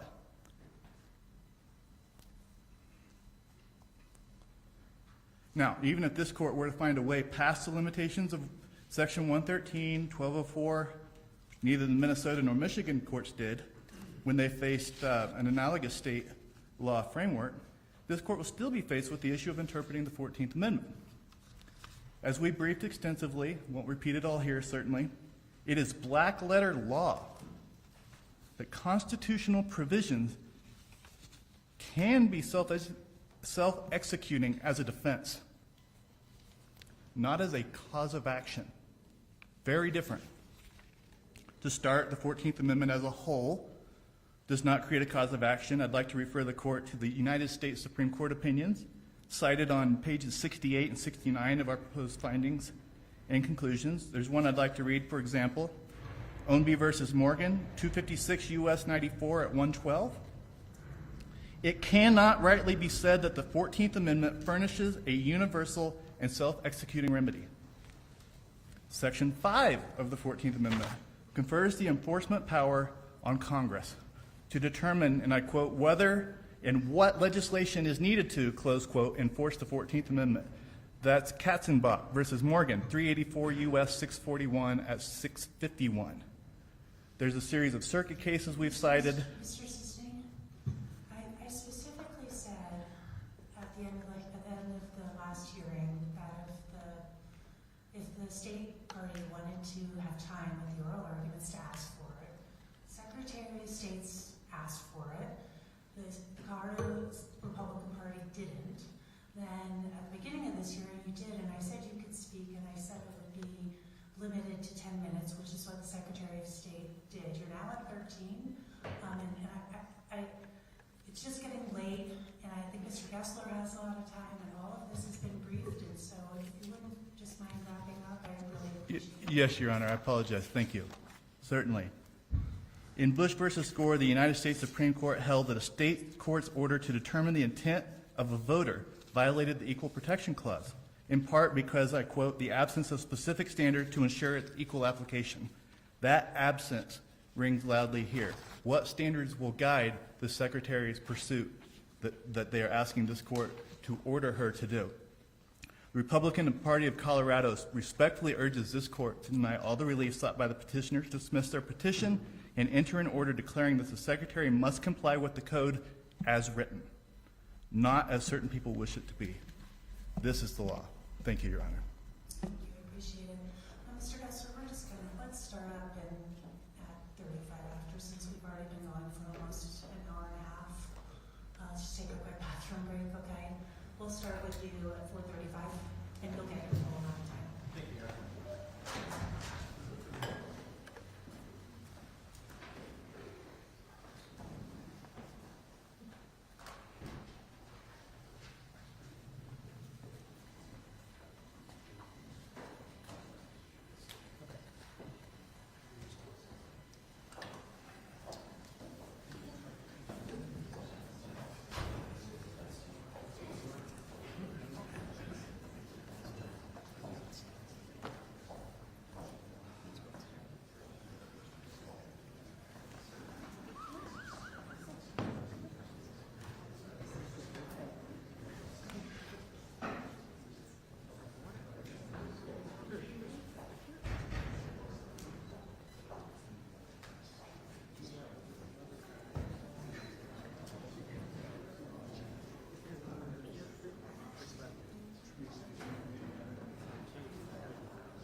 If I may stay standing, Your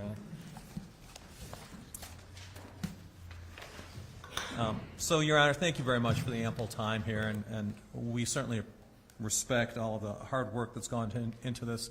I don't think I've ever filed such a long brief in my life, 120 pages, or 170 plus pages. 177. Well, and I felt like, my gosh, we did 177 and they only did 75, but then there's a single spaced. So it's equivalent. So let me talk a little bit about the case here. What this case, after we've looked at the evidence, after we've completed this 5-day hearing, I think what this case comes down to is whether or not the court is going to file the January 6th report. This case is about the January 6th report, to be frank. And what the petitioners have done is they have taken the January 6th report and tried to get this court to accept it as evidence, to accept its conclusions, to accept its logic into this case. Basically, they took the January 6th report, they pulled a handful of witnesses from the January 6th report to testify. They pulled curated and frankly, in some instances, edited videos from the January 6th report. They had Professor Simi rely on the January 6th report. They had Professor Maglialca rely on the January 6th report in some of his application. They've cited the January 6th report. They've relied on it 67 times in their findings of fact, and referred to it another 4 times. And they've asked this court to endorse 96 findings. Findings, I would almost say, is a somewhat, shall we say, a charitable characterization. It's 96 conclusions. It's 96 opinions. It's 96 pieces of reasoning that the January 6th presented. And so what I would say is that the petitioner's case, the foundation of it is rotted. It is a rotten foundation. The January 6th report was originally used for political purposes as sort of a election issue, and that has failed. I mean, like it or not, for the authors, President Trump remains a viable and in many instances considered a leading candidate for the presidency. The authors of the January 6th report attempted to use it to get criminal charges, certain criminal charges filed against President Trump. That failed. Those criminal charges, for example, incitement of an insurrection, those were never filed. And now the petitioner is sort of trying to use the January 6th report to get it into evidence. Excuse me one moment, Your Honor. I need to turn on my timer of all things. I'll subtract a few minutes, don't worry. 35, so it's right there. Okay. And really at the end of the day, it is a rotted foundation, and it is another attempt at the January 6th, using the January 6th report to limit people's ability to vote. The other technique that they've used, of course, is talking about violence. Anything that smells of violence, that smacks of violence, is all sort of in cahoots with one another. It's violence. Violence is insurrection. That's bad. And so President Trump is responsible for all of it. The third tool they use is relying on Professor Simi at length, and I'll discuss that. He studied far right-wing extremists, and the goal is to take that small group of people and apply to everyone and infer intent to President Trump, frankly, without evidence, especially when Professor Simi specifically disavowed that he addressed President Trump's intent. But they want to rely on that anyway. So I'm going to talk a bit about the January 6th report. Petitioners didn't, but I think it's pretty important, and we will talk about that because this court has conditionally admitted it. And so although the decision of admission has already taken place, this court should not place weight upon these findings absent evidence at this hearing to support those findings. And there's a lot of those problems where there's these sort of findings, as I put in scare quotes, without evidence to support it. I'm going to talk a little bit about the legal standards, and I will lightly revisit the jurisdictional arguments. We've briefed those, obviously pretty thorough. I'll try and be brief on those. But I will say this. The petitioners are asking this court to do something that has never been done in the history of the United States. It's not been done when Horace Greeley ran for president. It's not been done when Eugene Debs ran for president. It's not been done for any presidential candidate in the history of our republic. And the evidence doesn't come close to allowing this court to do it this time as well. And with respect to this court's jurisdiction, I would note that since this case has been filed, there have been 3 directly on-point cases, one from New Hampshire, the Supreme Court, one from Minnesota, the Supreme Court, one from a court in Michigan. This is in addition to all of the other courts that have dismissed this. And those cases have directly addressed and refuted, or I should say ruled directly against, several of the petitioner's jurisdictional arguments. So I think the court should look at that reasoning and consider what perhaps I think was fairly characterized as an emerging consensus here within the judiciary across the United States. And then finally, I'd ask this court to step back. At the end of the day, there are serious questions about this court's jurisdiction. We've raised those and briefed those, okay? But I'd also submit that we're talking about whether a presidential candidate of the United States committed an insurrection, engaged on an insurrection, and we're going to try and decide this issue based on a 5-day hearing, and you've heard our concerns about the procedures of this hearing. But at the end of the day, it's a 5-day hearing with 17 and a half hours or so per side, which is basically papered over or underpinned, as one may describe it, with a January 6th report to determine constitutional rights, issues of first impression in the history of the United States with consequences. I submit that this court, as the Michigan court said, no matter how well-meaning, no matter how fair, no matter how thoughtful and well-intentioned, even-handed, fair, and learned, a court cannot in any manner or form possibly embody the represented quality, concerns, and qualities of every citizen in the nation, as, in this case, the Michigan court referred to the House of Representatives or the Senate, and also noted that judicial officers in states are not empowered. So we'd submit that this court should look at that with a different set of eyes than it has.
More importantly, the minority was able to call witnesses to whether bring in new evidence or rebut or to point out the irrelevancy or whatever those arguments may be of the majority's witnesses.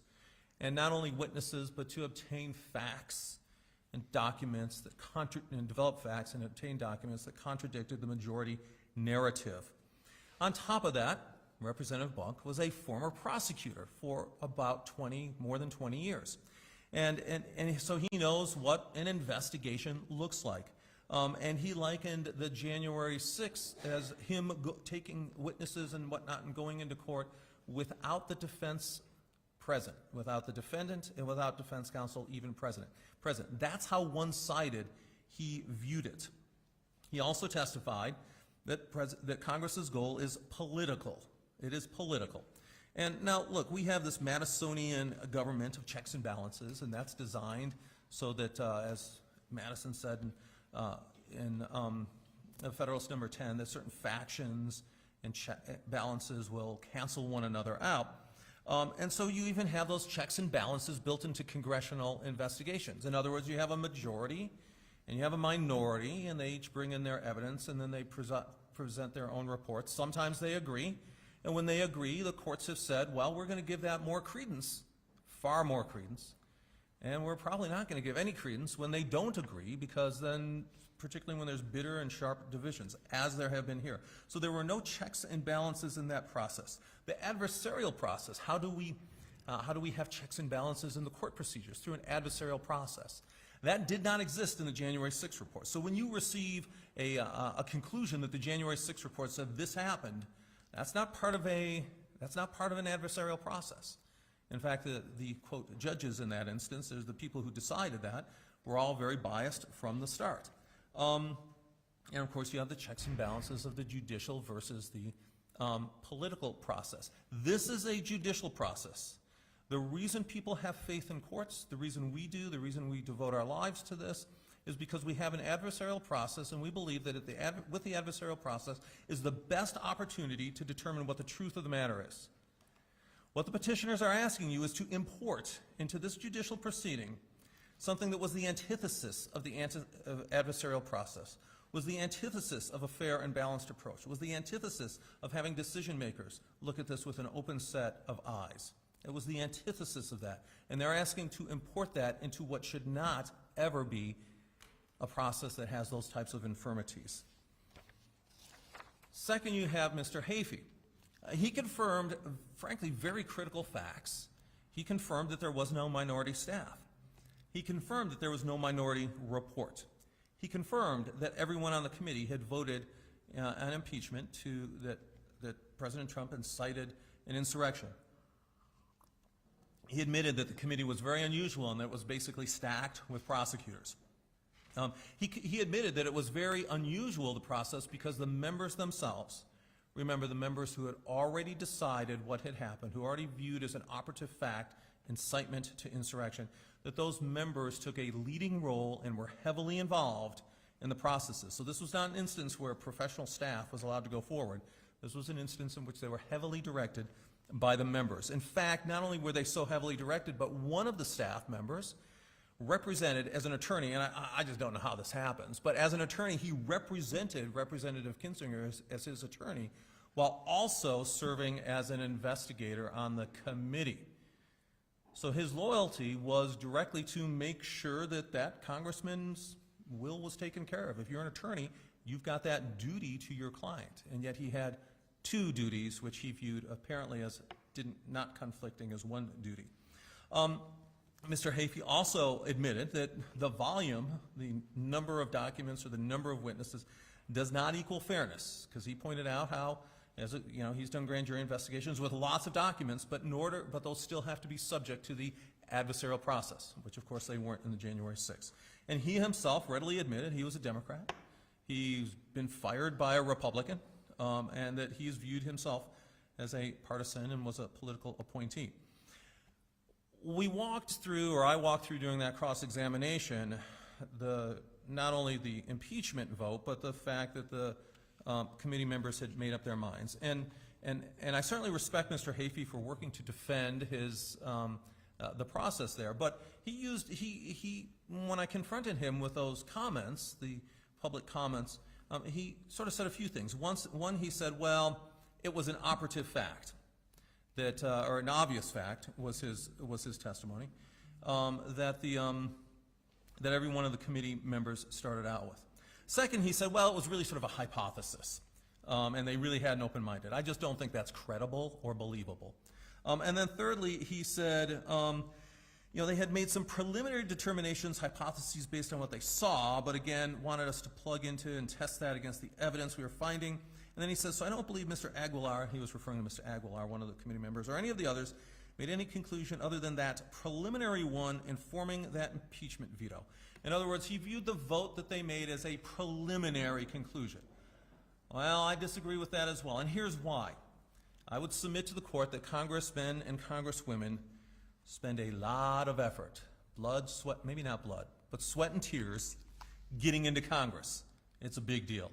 It's hard work. You sacrifice a lot. And then they get to Congress, and their main job is to vote on things. And this was a seminal vote everyone is looking at. This isn't some preliminary. This is one of the most important votes they took in Congress during that time. In fact, two, Ms. Cheney and Mr. Kinzinger, are no longer in Congress primarily because of these votes they took, I would submit. So this wasn't some light preliminary vote that they took. This was something they were committed to, that they were representing their constituents on, and that they believed in, and that's why they took that vote. They took the vote, they controlled the investigation, and they came up with a conclusion that matches exactly how they voted. And then, of course, you have Congressman Nell's affidavit. He basically testified to, I think, some procedural, relatively obvious things. But at the end of the day, you have bias, you have a committee full of prosecutors, no minority staff, no minority report, no witnesses or evidence that were introduced by anyone who disagreed with the obvious facts that the members. And you have members that were highly involved. And you had political grandstanding. Much of the video was edited, and Mr. Hafey admitted that. Much of it was produced for TV production. The timing was suspect. And this report in general was highly controversial, very controversial. And I'll submit, I'd never read it before. I was shocked at just how bad it was, how shallow it was. I mean, there's lots of conclusory statements there. Not a lot of evidence backing them up. And let's look at a few other things. There are factual findings. The evidence in this hearing showed factual findings are suspect based on the evidence in this hearing, based on evidence in this court. So stuff that didn't make it in. Mr. Kash Patel, he testified that President Trump authorized, not ordered, but authorized 10 to 20,000 National Guard troops. And not only, and he didn't say, oh, that's just something I overheard, once. He talked to the Secretary of the Army with it. He followed up. He made sure that there were conversations with the mayor. That was his job, and he testified about that process at length. Ms. Pearson, she also testified that President Trump talked to about wanted 10 to 20,000 National Guard troops to prevent violence. And she said that President Trump specifically struck names as far as the speakers. This is all stuff that didn't make it into the report at all. And that she had security concerns, and much of her interview, and Mr. Patel talked about this as well, never made it into the January 6th report. I think on the National Guard issue, what's really interesting is and also Representative Buck testified that Congressman Jordan had a much different story that he had presented about whether his willingness to testify than what showed up in the report. And this wasn't something that Congressman Buck sort of remembered offhand in the mists of time. He had specifically asked Representative Jordan, because Representative Buck was concerned about the election issue. He disagrees with President Trump on that, showing again his credibility. And it was just the last week or so before his testimony, because he was talking to Representative Jordan about the controversy and whether or not Buck could vote for Jordan for Speaker of the House. That was a pretty important conversation and fresh in his mind, and he specifically drilled in to whether or not that happened in the January 6th report, and there was that conflict there. None of that stuff made it into the January 6th report. Then you have a couple others. For example, that was actually refuted, some of the conclusions that were refuted by evidence at the hearing. So, for example, one of the proposed findings of facts from the petitioners is that Trump also regularly endorsed incendiary figures connected with far-right extremists like Alex Jones, Alexander, Steve Bannon, Roger Stone. That's what the finding says. Well, Professor Simi admitted, recognized, endorsed the fact that President Trump had fired Mr. Bannon. And Ms. Pearson testified that President Trump, when he was striking names off of the list of people to speak, didn't even know who Ali Alexander was. And that President Trump specifically struck Roger Stone off the speaker list as well as Mr. Giuliani. So the findings of fact are used to sort of create this close collaboration when the actual evidence in this hearing refuted that finding very directly. Then we have a finding where the committee says that Trump knew his claims of election fraud were false. You've heard that argument. Well, the petitioner's witness, Mr. Swalwell, Mr. Swalwell testified that, and I quote him, he said, "It was well known among myself and my colleagues and the public that President Trump believed that that Vice President Pence had the ability to essentially reject the electoral ballots that were sent from the states." That's what Mr. Representative Swalwell said. And then another thing, about the commission says about 25,000 additional attendees purposely remained outside the Secret Service perimeter at the Ellipse, this is on January 6th, and avoided the magnetometers, and that Trump knew that they were armed. There's no evidence of that. And in fact, the evidence that you did hear was, and I admit it's one person, because that's all I had time to find. But it was one person, Mr. Bjorklund, who said, "I don't like being in the middle of crowds. I didn't want to go through the magnetometers, and I stayed back." That's what he specifically said. And that's also suspect. I mean, you have Amy Kramer saying, she couldn't tell whether people were armed or not. She had no idea. And yet somehow they're inferring that President Trump was all-knowing and all-seeing and knew all of this, apparently, which no one else did. Talking about the videos very quickly, they are curated and highly edited videos. Curated means, in the scientific speech, they suffer from selection bias. Cherry-picked. You pick and choose what supports your case. And they had a TV producer behind it. And that, in fact, this court saw there's a recent lawsuit, and I'm not saying that lawsuit's absolutely correct, but the person who sought to intervene said, "Look, I'm suing the petitioner's attorneys." Good luck with that, folks. I'm suing them because they produced this edited document that had me, that they said I made this speech earlier and it took it out of context and yada, yada, yada. They said all that. So at least we have some evidence about the curation process. It's evidence, of course, we weren't able to explore fully because of the compressed timelines. But that should at least give the court pause that maybe not all of this stuff should be taken at face value. And in fact, with taking things at face value, I'll use the example of Professor Simi. So Professor Simi had that photo of Charlottesville, and he said, "Well, that shows right-wing violence." And I questioned him about it. And I said, "Well, it looks as though there's two people who have, one's sort of got this garb and the other's got a gas mask. Can you tell me which one's the far right-wing extremist?" And he couldn't. He couldn't. I asked him if he could tell who was attacking whom, and he couldn't.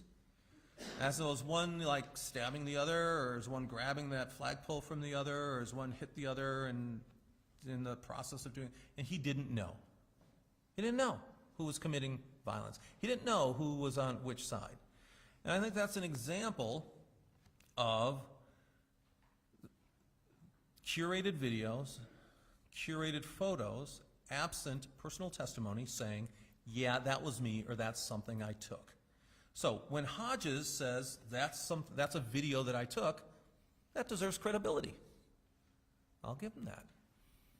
But when you have a video that just says, this is what it is, and this is what happened, and this represents what was going on that day, without the opportunity to cross-examine, without the ability to identify the context of it, without the time to look at other explanations, that is suspect, and this court should not place much weight on that. At the end of the day, we have tests for congressional reports for a reason. Sometimes congressional reports pass those tests, and they should be admitted by the court, and sometimes they fail those tests. I submit to you that if this one doesn't fail that test for, well, we've already ruled on admissibility, but if the court places great weight on this, then there's no congressional report that ever should be kept out or reduced or with little reliance placed on it, because this is about as biased and unprecedented and controversial of a process as you can possibly have. And yet, that's what the petitioners are relying on. The second pillar of their case is basically Professor Simi's testimony. And he talked about far-right extremists. And what he did is he described the Proud Boys and the Oath Keepers and the Three Percenters. And I learned a lot. I will submit that I've spent a lot of time probably talking to groups that may have included those people. I had heard of the Proud Boys once before, or a few times. I knew they were sort of hardcore, but I didn't know much. Oath Keepers, I sort of thought they were a vaguely religious group, and I'd never heard of the Three Percenters. Now, my experience is not evidence before this court. But the reason I'm saying it is because I was very keenly interested in how Professor Simi was going to link President Trump to these far right-wing groups. Because I will submit for the record, I've run for a number of public offices and held office. I didn't really know about these groups at all. And so I wanted to know how this president all of a sudden knew about everyone, maybe not all of a sudden. And so I was very keenly focused on that. And Professor Simi certainly implied, in some instances almost said, that, President Trump was sort of in cahoots with these groups. But there was no evidence. There's no evidence. There's no evidence that he intended to speak to them. There's no evidence that he knew how widespread they were. There's no evidence that he didn't even know who they were. There's no evidence to even make those inferences. And so you look through this, and sure, people can say things, but there's got to be evidence. In fact, the evidence adduced at this hearing is that President Trump did not know of them. So let's take that debate exchange where President Trump said, Proud Boys, stand back and stand by. We remember that.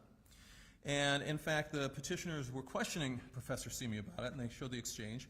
And I will tease them a little bit. At one point, the question was to Professor Simi, Proud Boys, and this is the question. Was he, referring to President Trump, was he asked a question about the Proud Boys, or did he pick that out of his own brain? That was the question to Professor Simi. And that was a false choice. He wasn't asked the question, and he didn't pick it out of his own brain. And to his credit, Professor Simi didn't take the bait on that. He said, well, there was some crosstalk, and then he used the word Proud Boys. Well, what was that crosstalk? The moderator said, will you tell these white supremacists and these people to stand down? So it was the moderator who used that formulation, stand down. Now, I know President Trump used stand back, but pretty similar, the stand formulation.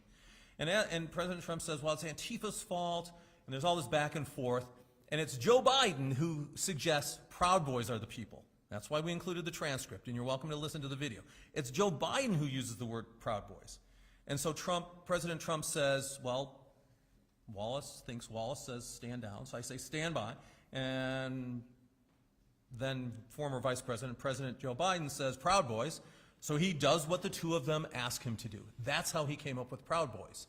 And the next day, and we included the transcript of that press conference at Marine One, the helicopter there, he says, look, these white supremacists, I condemn them completely. I don't even know who the Proud Boys are, but there has to be peace and along those lines. So he specifically disavows knowledge of Proud Boys at that time. Now, the other thing that Professor Simi relies upon, he says, look, I observed, well, let me back up. Professor Simi is very clear. He says, my report did not address President Trump's intent. I'm not in President Trump's head. He said that a couple times.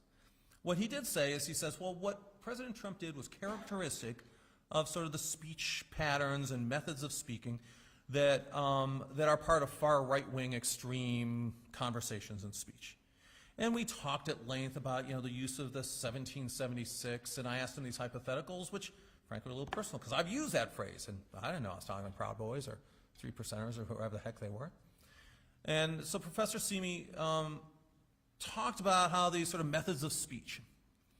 And on cross-exam, he admitted very readily, he's not hiding anything, he said, look, these characteristics, whether it's front stage, backstage, or doublespeak, he says, we all do it.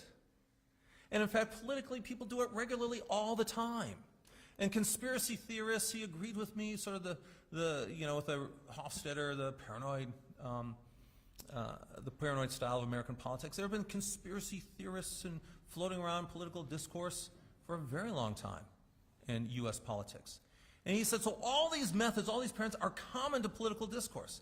So if you're looking at a politician who uses common political discourse, and that common political discourse is similar to what far right-wing extremists use for their political discourse, it's not a difficult logical leap, but it's also a false one. There's no causality. President Trump's not using these types of speeches that seem to identify these methods to communicate with Proud Boys or whoever.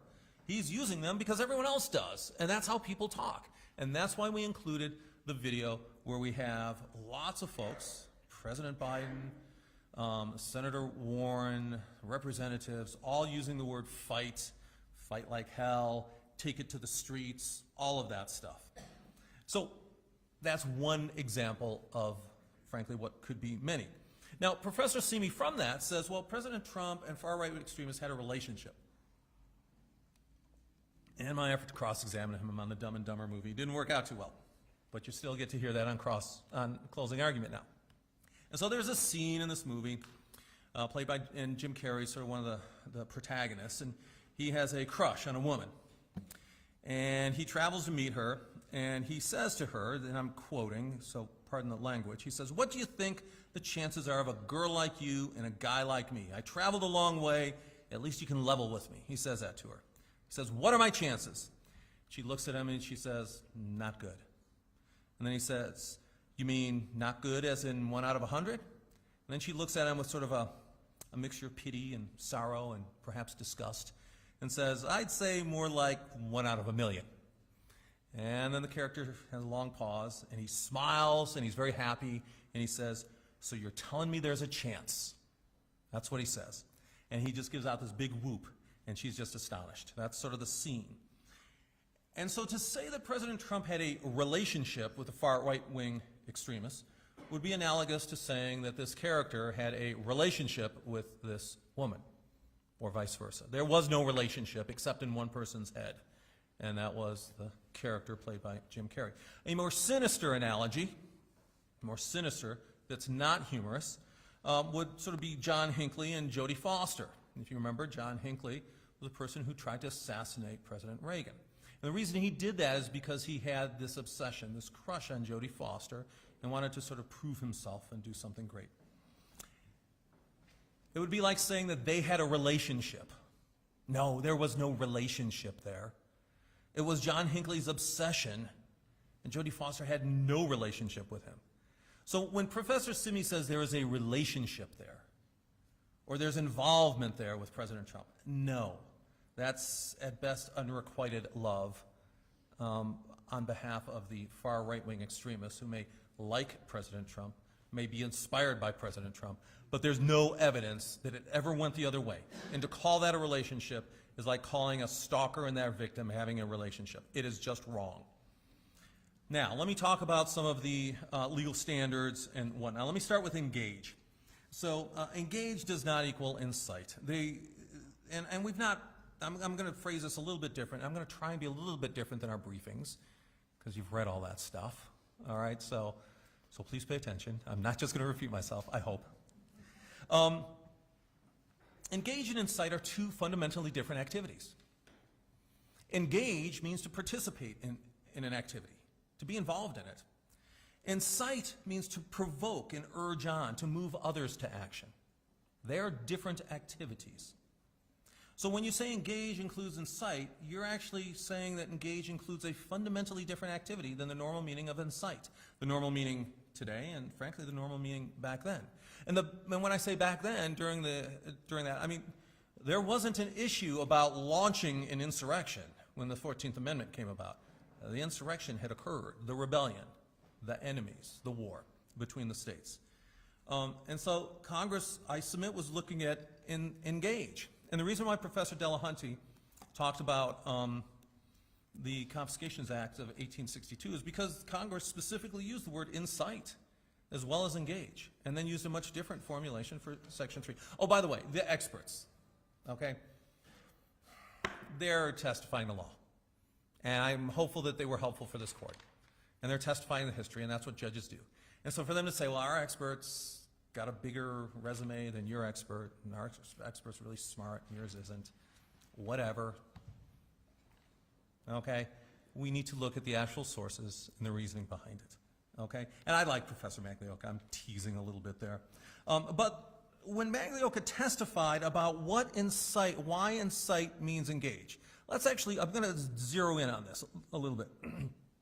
He said the Reconstruction Acts were, the language was identical to Section 3. And then he looked at Stanbury's opinion, and he said, and in that opinion, that AG opinion, he said, Stanbury said, disloyal sentiments, opinions, or sympathies would not disqualify. But when a person has, by speech or writing, incited others to engage in rebellion, he must come under the disqualification. So that's what he said. Let's break that down and put it in context. First, he says, incite others to engage. That's a little bit different than inciting an insurrection. He's motivating others to engage in what is already an ongoing insurrection, not to start someone. Why would he have that strange formulation? Here's why. That shows up in paragraph 16 of the Stanbury report of his advisory opinion, okay? And in that advisory opinion, it's 12 Attorney General opinions, 460, I think it's page 41, and it's paragraph 16. And in paragraph 16, he is talking about two types of officials that come under the disqualification. He says, because remember when Delahunty was talking about official, people in their official capacity and individual capacity, and Maglioka was talking about that a little bit, and everyone's eyes were glazing over? This is why it's important, because in the advisory opinion, what happened is Stanbury is talking about two types of officials. He says one type of official is an official whose duties of the office necessarily had relation to the support of the rebellion. So what's that? A naval officer or a military officer, or a state senator who voted for this, or an executive branch. I mean, someone whose job was to further the rebellion. And then he said there's a second type of official. And that type of official is someone who discharged their official duties not incident to war, but only such duties as belong to a state of peace and were necessary to the preservation of order and the administration of law. So that could be a sheriff or a police officer or a secretary of state, someone who does their thing whether there's a war or not. And in the second category is where he makes this statement. Because there's a lot of other advisory opinions that Stanbury talks about insurrection and what engages. And this is the only time he uses that formulation. And the reason he uses that formulation is because then he makes an exception to the second category. He says, if you're a Secretary of State, I'm teasing, or a sheriff, all right, or constable, and you're using your office as part of your duties, you're inciting others to engage in the rebellion. In other words, what you're doing is using your official position to urge them to go forth and do things, then you no longer fall under that category of duties that are not incident to war, but rather you're disqualified. That's the context he uses that in. And that's why this whole official and non-official and types of official is important. The next way, this second piece of evidence, the second reason that Maglioka relied upon is he said, look, there were these examples, John Young Brown, which petitioners mentioned, and Philip Thomas. And what they did is, John Young Brown, or one of them, wrote a letter to the editor. Remember that? In fact, you used that to deny our motion to, our halftime motion. I'm teasing, obviously. But what happened there is he wrote that letter. And Magliocca's testimony shifts. He shifts. And two things are important to know. One is the House of Representatives is what disqualified. The House of Representatives said, no, we're not going to seat you, using their authority. But the second thing is that what Magliocca said, and his shift is, they did it because he had provided aid to the Confederacy. A much different standard than incite. The Confederacy is already, the war between the states is ongoing, and this is aid. And that's why, I think it was Philip Thomas who wrote the $100 check to his son who marched off to Shenandoah Valley or wherever. That was aid. So it's a different prong. And so now we're shifting these prongs. That's the sum total of Professor Magliocca's testimony. And compared to that, you have sort of the ordinary meanings, the difference of types of behavior, and you have the Confiscation Act of 1862 where Congress specifically used incite but didn't use engage. There's no case law supporting Professor Magliocca's interpretation. There's not a lot of case law supporting any of this, to be honest with you. But if you look at some of these recent decisions on justiciability and sort of what's going on there, there's a skepticism of the application, and rightfully so. Look, I mean, towards the end, the petitioner said, well, you know, the Secretary has all of this authority and states have all these authorities based on the 14th Amendment. The 14th Amendment was passed to limit state authority, not to increase state authority. It was passed to limit, and that's the framework. Now, for incite, now we'll step back. Engage doesn't equal incite. Let us assume, for purposes of argument only, and all of these, statements I'll make to say no, we're not bound by that. Let's assume incite is the standard. Okay. What I want to point out is there's no case law on, or very little on insurrection. Pretty much none since it was passed. I mean, there's definitions, there's a grand jury charge over there, but I mean, are there rulings on this? No. And same with engage. This court is wading into a brave new world, but the court is not wading into a brave new world when it comes to standards for incite. Under the Brandenburg standards, there's lots of that. And we're not saying that the First Amendment, pardon my pun, trumps the 14th Amendment or vice versa. What we are saying, and this we've talked in our brief, the court's required to harmonize the two. When possible, to find a construction that harmonizes the two. And the Brandenburg standards are what harmonizes it. Brandenburg standards say this is when incitement to violence takes place. And this is when incitement doesn't take place. That's what the Brandenburg standards talk about. And so there's a couple important things. I mean, the Brandenburg standards, the Sixth Circuit has specifically rejected, it's not how a speaker interprets the speech. All of Simi's approach doesn't find any solace, it's another way of saying it's been rejected, by case law. It's not that the Proud Boys said, oh my gosh, he's speaking to me, so you're telling me there's a chance. That's not the standard. The standard is the intent and the objective words that are used. It's a plain word meaning. Now look, I get it. You know, there could be a code that if there was evidence that President Trump sat down with the Proud Boys and said, look, I'm going to give this speech, and when I say the eagle has landed, go launch your attack. Okay, I mean, there could be a pre-arranged code. But absent that, which doesn't exist here, it's the plain objective words, the objective meaning of the speech. Let me talk a little bit about causality as well. On engage, it has to be causality, or incite, it has to be causality. Look, even the January 6th report said this, that the violence began well before President Trump finished his speech. So it's difficult to see how the January 6th speech caused this. Now, I know they've argued, well, then it increased, that 224 tweet. I'll get to that in a second. But the speech itself, there was not causality.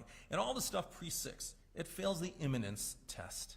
The objective words. And you can say, will be wild means this, that, or the other. It doesn't mean violence. The objective words do not incite. They simply don't. Let's talk a little bit about specific intent. There was no intent on President Trump's behalf whatsoever, general or specific. The most one can discern is that he pressured, and he wanted other people to pressure, Vice President Pence to send the electoral count back to states for 10 days. That's what he said. And you heard him in the January 6th speech, send it back for 10 days, I'm sure it'll change. let's do the right thing. That's what he wanted to do. I want to talk about the National Guard when it comes to specific intent. Now, the National Guard's important for a couple reasons because it, frankly, I think destroys their argument that President Trump did a failure to act. But let's talk about intent. The evidence on National Guard is, frankly, overwhelming. We have 2 witnesses, Kash Patel, we have Katrina Pearson, and it's corroborated, and this is important, it's corroborated by the text from Max Miller, the petitioners introduced, in which Max Miller says, says to Katrina Pearson, it's a good thing we killed that National Guard thing. Well, why would he say we killed that National Guard thing? Well, because it came up in the conversation, because President Trump wanted. And I'm inferring that it freaked everyone out because no one wanted President Trump to mobilize the National Guard because he would be accused of being a dictator and all of this other stuff. But he certainly authorized it. How can a president who authorizes the National Guard to be used, not on one occasion, but on 2, in front of 2 audiences, enough to give his staff concern that he's actually going to, push it really hard, he authorizes it, and Kash Patel follows up on it, to prevent violence? How is that an intent to incite? It is the antithesis. In fact, the mayor of D.C. put out this letter saying, don't give me any more National Guard. Well, why would she do that? Well, the reason she would do that is because Secretary of the Army talked to her, and she's like, no, I don't want this. In fact, the Capitol Police didn't want it. I think the evidence shows that President Trump was the only political leader in D.C. that wanted substantial protections to prevent the type of violence that happened on January 6th. He's the only one who wanted to sort of flood the zone with troops to make sure that there wouldn't be any violence. Everyone else resisted. Everyone else resisted until it started.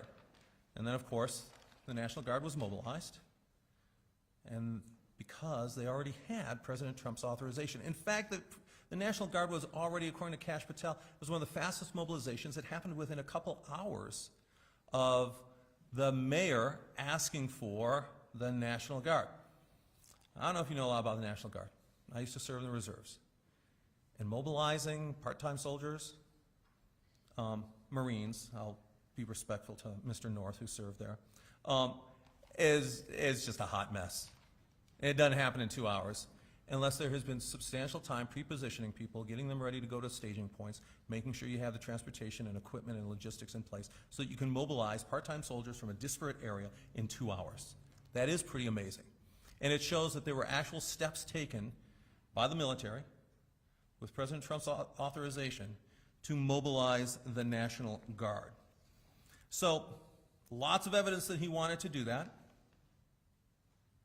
Eyewitness evidence, confirmed by the tweet that the petitioners themselves brought in, that shows President Trump did not have an intent for violence, but had an intent to make sure there wasn't violence.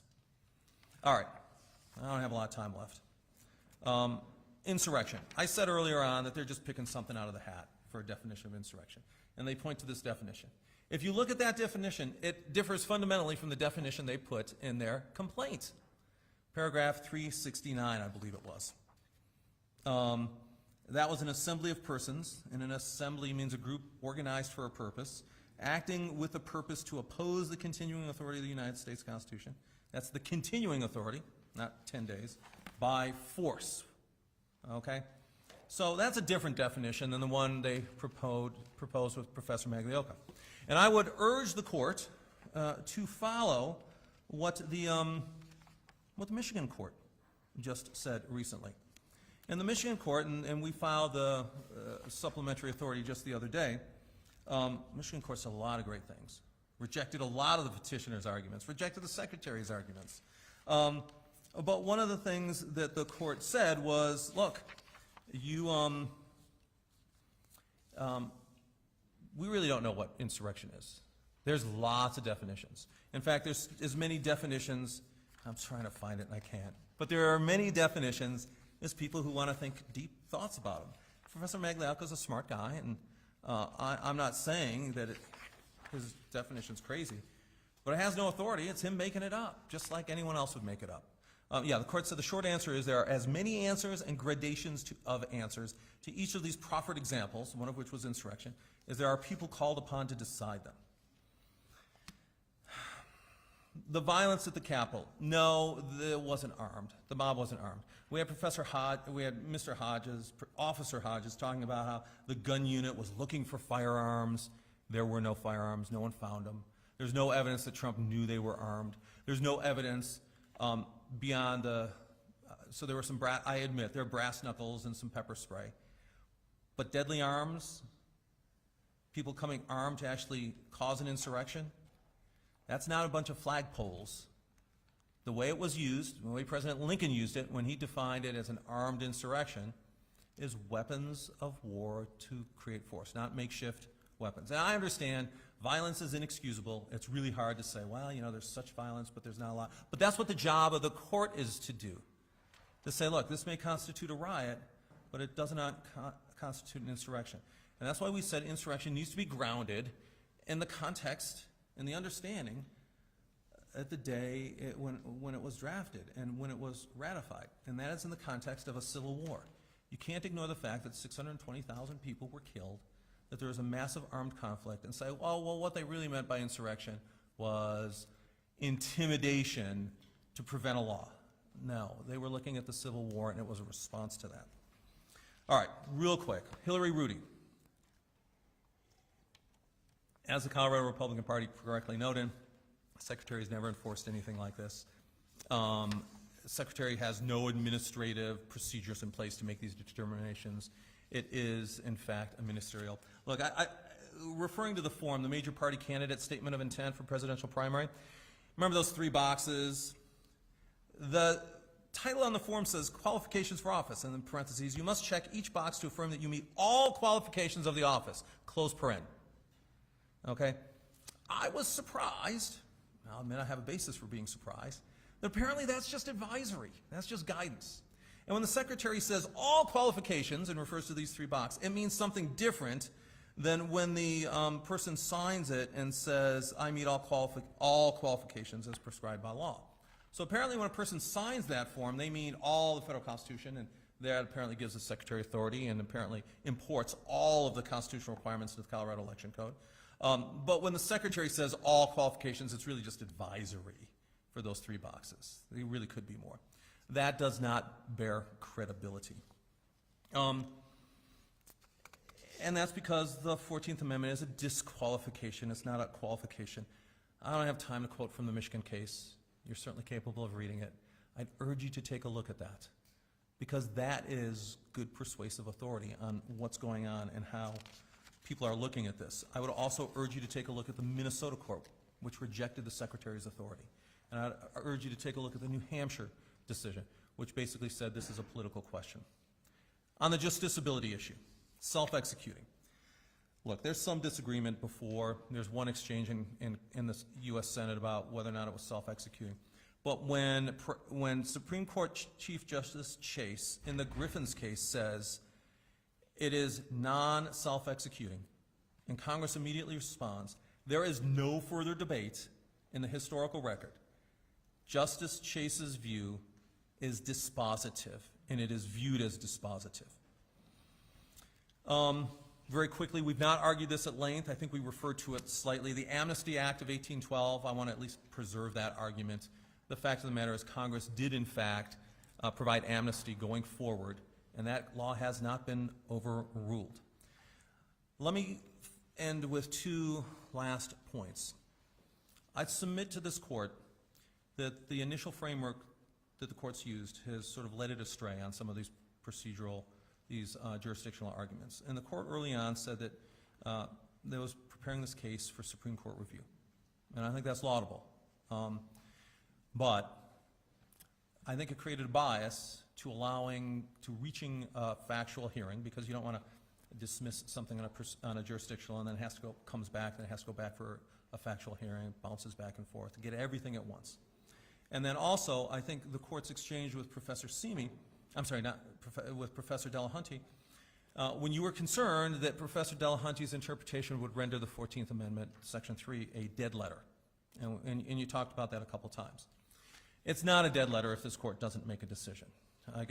It's not appropriate for this court to exercise jurisdiction. And stepping back, look, this was a 5-day hearing, 17 and a half hours, importing this whole January 6th stuff. this is a big issue, and that's a small hearing, as much as I worked at it and the petitioners and yourself did. It does not create a good, thorough, factual record, adversarial process, nor does it flesh out what these standards are to be able to apply to that. So I think there's some real concerns there. At the end of the day, and remember I talked about the rule of democracy, I'm going to turn back to Attorney General Stanbury.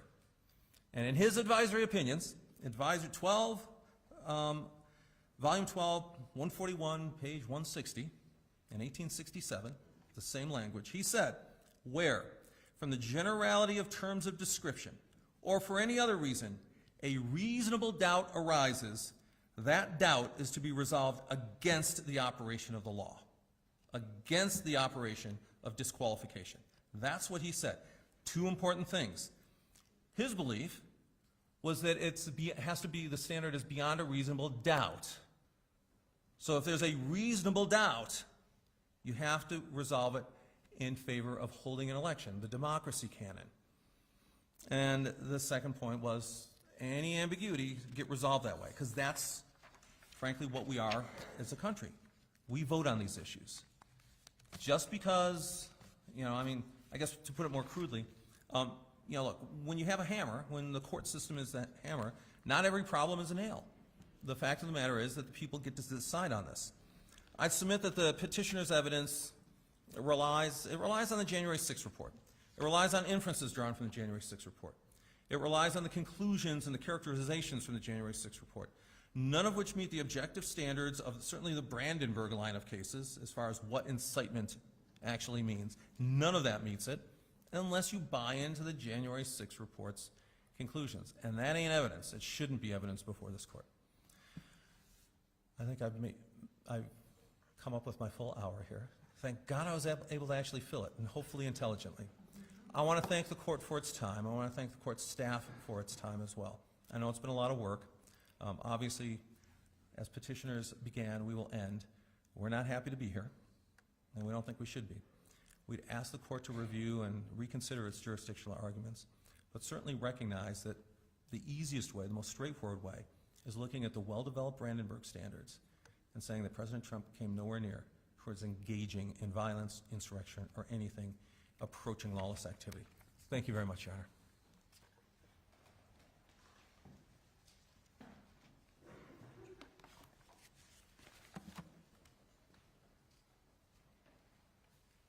So I'm going to give you a little bit of guidance. I have no intention of revisiting my prior decisions. Mr. Gessler may be right and I may be wrong, but that's not what I plan on doing. I plan on issuing a decision on what was in the hearing, and so I only say that so that you don't spend time addressing some of these things that I've already decided. And Your Honor, I don't intend to. I guess one question is, with regard to the J6 report and admissibility of that, is that one that's off the table, or should I address it? I consider that to be conditionally admitted. When I say conditionally, that always meant that I may reverse myself after the hearing. So I'll keep that brief, and I'll keep these remarks, I think, brief. There's been consistent complaints about the January 6th report and the methodology that went into coming up with the findings. The problem is they haven't come in here and really challenged the veracity of actually many of those findings. They just complain about the process. President Trump could have come in here and testified. There are other people who could have come in here and testified, but they don't really question, again, any of the findings that we're relying on. Now, they tried to do it for a couple, I think, during the closing here, but we're not the ones who made up that President Trump knew Ali Alexander and Alex Jones. This is from Katrina Pearson. I want to talk with you about, you mentioned a couple of times, Ali Alexander and Alex Jones. Do you refer to them as the crazies? Yep. Okay, and you know that, or you said that Trump likes the crazies, right? Yes. And I also define crazies as being those who viciously defend him in public. And Professor Simi testified that President Trump went on Alex Jones's show right after announcing his candidacy for president in 2015. We're not making this stuff up. So that finding is not impugned at all. And that as far as 10 to 20,000 troops, that testimony was not credible. There was no documentation they could point to support the idea that 10 to 20,000 troops had been authorized. And you heard Professor Banks say, yeah, that's a pretty big authorization of troops. You think you might see some documentation. And when confronted about it, Mr. Patel said, you know, it's kind of hiding back at the Department of Defense. I didn't have it with me. I couldn't bring it to the January 6th committee. It wasn't hiding back at the Department of Defense. The January 6th committee asked for documents from the Department of Defense. Mr. Hafey testified that the Department of Defense complied, that the request would have covered any such document. There were no such documents. Mr. Patel's testimony was not credible. Now, as far as the criticisms of Professor Simi, yeah, he's not inside President Trump's mind. He admitted that. But when pressed repeatedly by my esteemed colleague here, I was taught never to say opposing counsel's name on the record. I don't know if that's right or wrong. But my esteemed colleague pressed him, and he said, yeah, I'm not in his mind, but I have looked at these patterns of communication for my entire career, and these patterns of communication back and forth between President Trump and these right-wing extremists fits that to a T. And it wasn't just on January 6th, it was 5 years leading up to January 6th. And he wouldn't have been allowed to testify on what Trump's intent was or meaning. That's for this court to decide, but it's certainly more than a reasonable inference given the information and the patterns that Professor Simi identified for this court to infer that Trump knew exactly what he meant. He knew who he was talking to, and he knew what the result of what he said that day was going to be. Then as far as Michigan goes, Your Honor has made your decision on this already. I addressed it without calling it the political question doctrine at the end of my earlier remarks. I think Michigan just got it wrong. There are not committed textual reasons to think this was left to Congress. It's exactly the opposite. As I said before, it cannot make any sense to say that Congress by a simple majority has to approve the disqualification, but it takes a 2/3 supermajority to disable it. It just does not make sense. And finally, they just keep wanting to ignore the 224 tweet and what Trump did after the speech. Wasn't in the findings of fact and conclusions of law, and despite the promise, they never came back to it in closing. There is no innocent explanation for that tweet, given what President Trump knew was going on. So petitioners have proven their case on the facts and the law. And as I close, I want to address two rhetorical points that Trump continues to make. First, Trump argues that petitioners' claims must be wrong because they're unprecedented.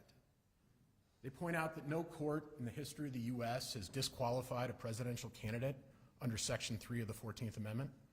They point out that no court in Colorado has disqualified any candidate under Section 3 of the 14th Amendment. There's a reason for that. Never before in the history of the United States has somebody who engaged in insurrection against the Constitution run for president after having taken an oath to protect that document. Never before in the history of the United States has a sitting president sicked a mob on the Capitol while they were counting electoral votes. Section 3 of the 14th Amendment was put in place precisely for this reason, that no president before Trump has tested it tells you all we need to know about Trump. Second, Trump asserts that applying Section 3 is somehow anti-democratic, that it will deprive people the ability to vote for the candidate of their choice, a candidate who they say is leading in the polls. Now, qualifications by definition prevent people from voting for who they want. There are probably 30-year-olds out there, probably foreign citizens, maybe an Arnold Schwarzenegger, maybe a Barack Obama or a George W. Bush who's already been president 2 times, but it doesn't matter. And the argument that Section 3 should not apply because Trump is popular could not be more dangerous. Our founders have made clear time and again that a candidate's popularity does not supersede the Constitution. The rule of law must apply whether a candidate has no chance of winning election or is a potential frontrunner. The application of Section 3 is at its most urgent when a person who has desecrated their oath to support the Constitution seeks the highest office in the land. That is when the protection is needed the most. And enforcing the Constitution does not defy the will of the people. The Constitution itself embodies the will of the people. It is the supreme law of the land and must be enforced even against popular political candidates. Here's a newsflash. President Trump lost the 2020 election.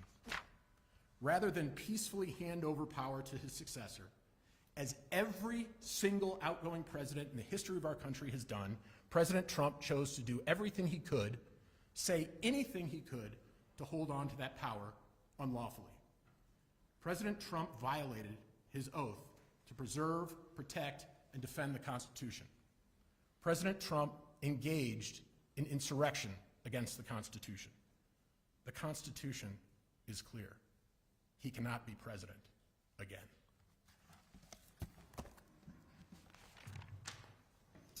I want to again thank everybody for their high-quality presentations and for their professionalism. And I am now officially ending the Section 1113 proceeding. Everybody have a great night. Thank you, Your Honor. Thank you.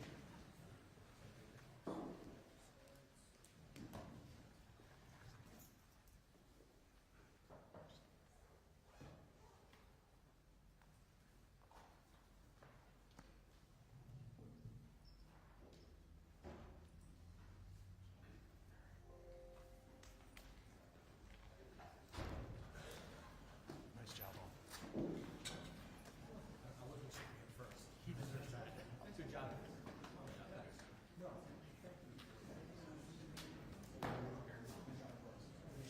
Look, I mean, yeah, enough of boss. Without making it worse, you know? As always. Does anybody want to rough draft? Yeah, we'll take rough draft. I think we're fine now. Good to see you guys. Fine Fine with that? Yeah, the final on Friday. You tell me. I was going to ask, that was my next question. Final Friday? Okay, sounds good.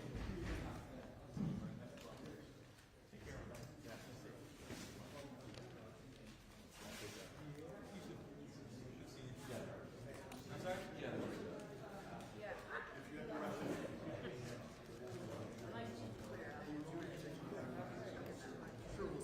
Oh.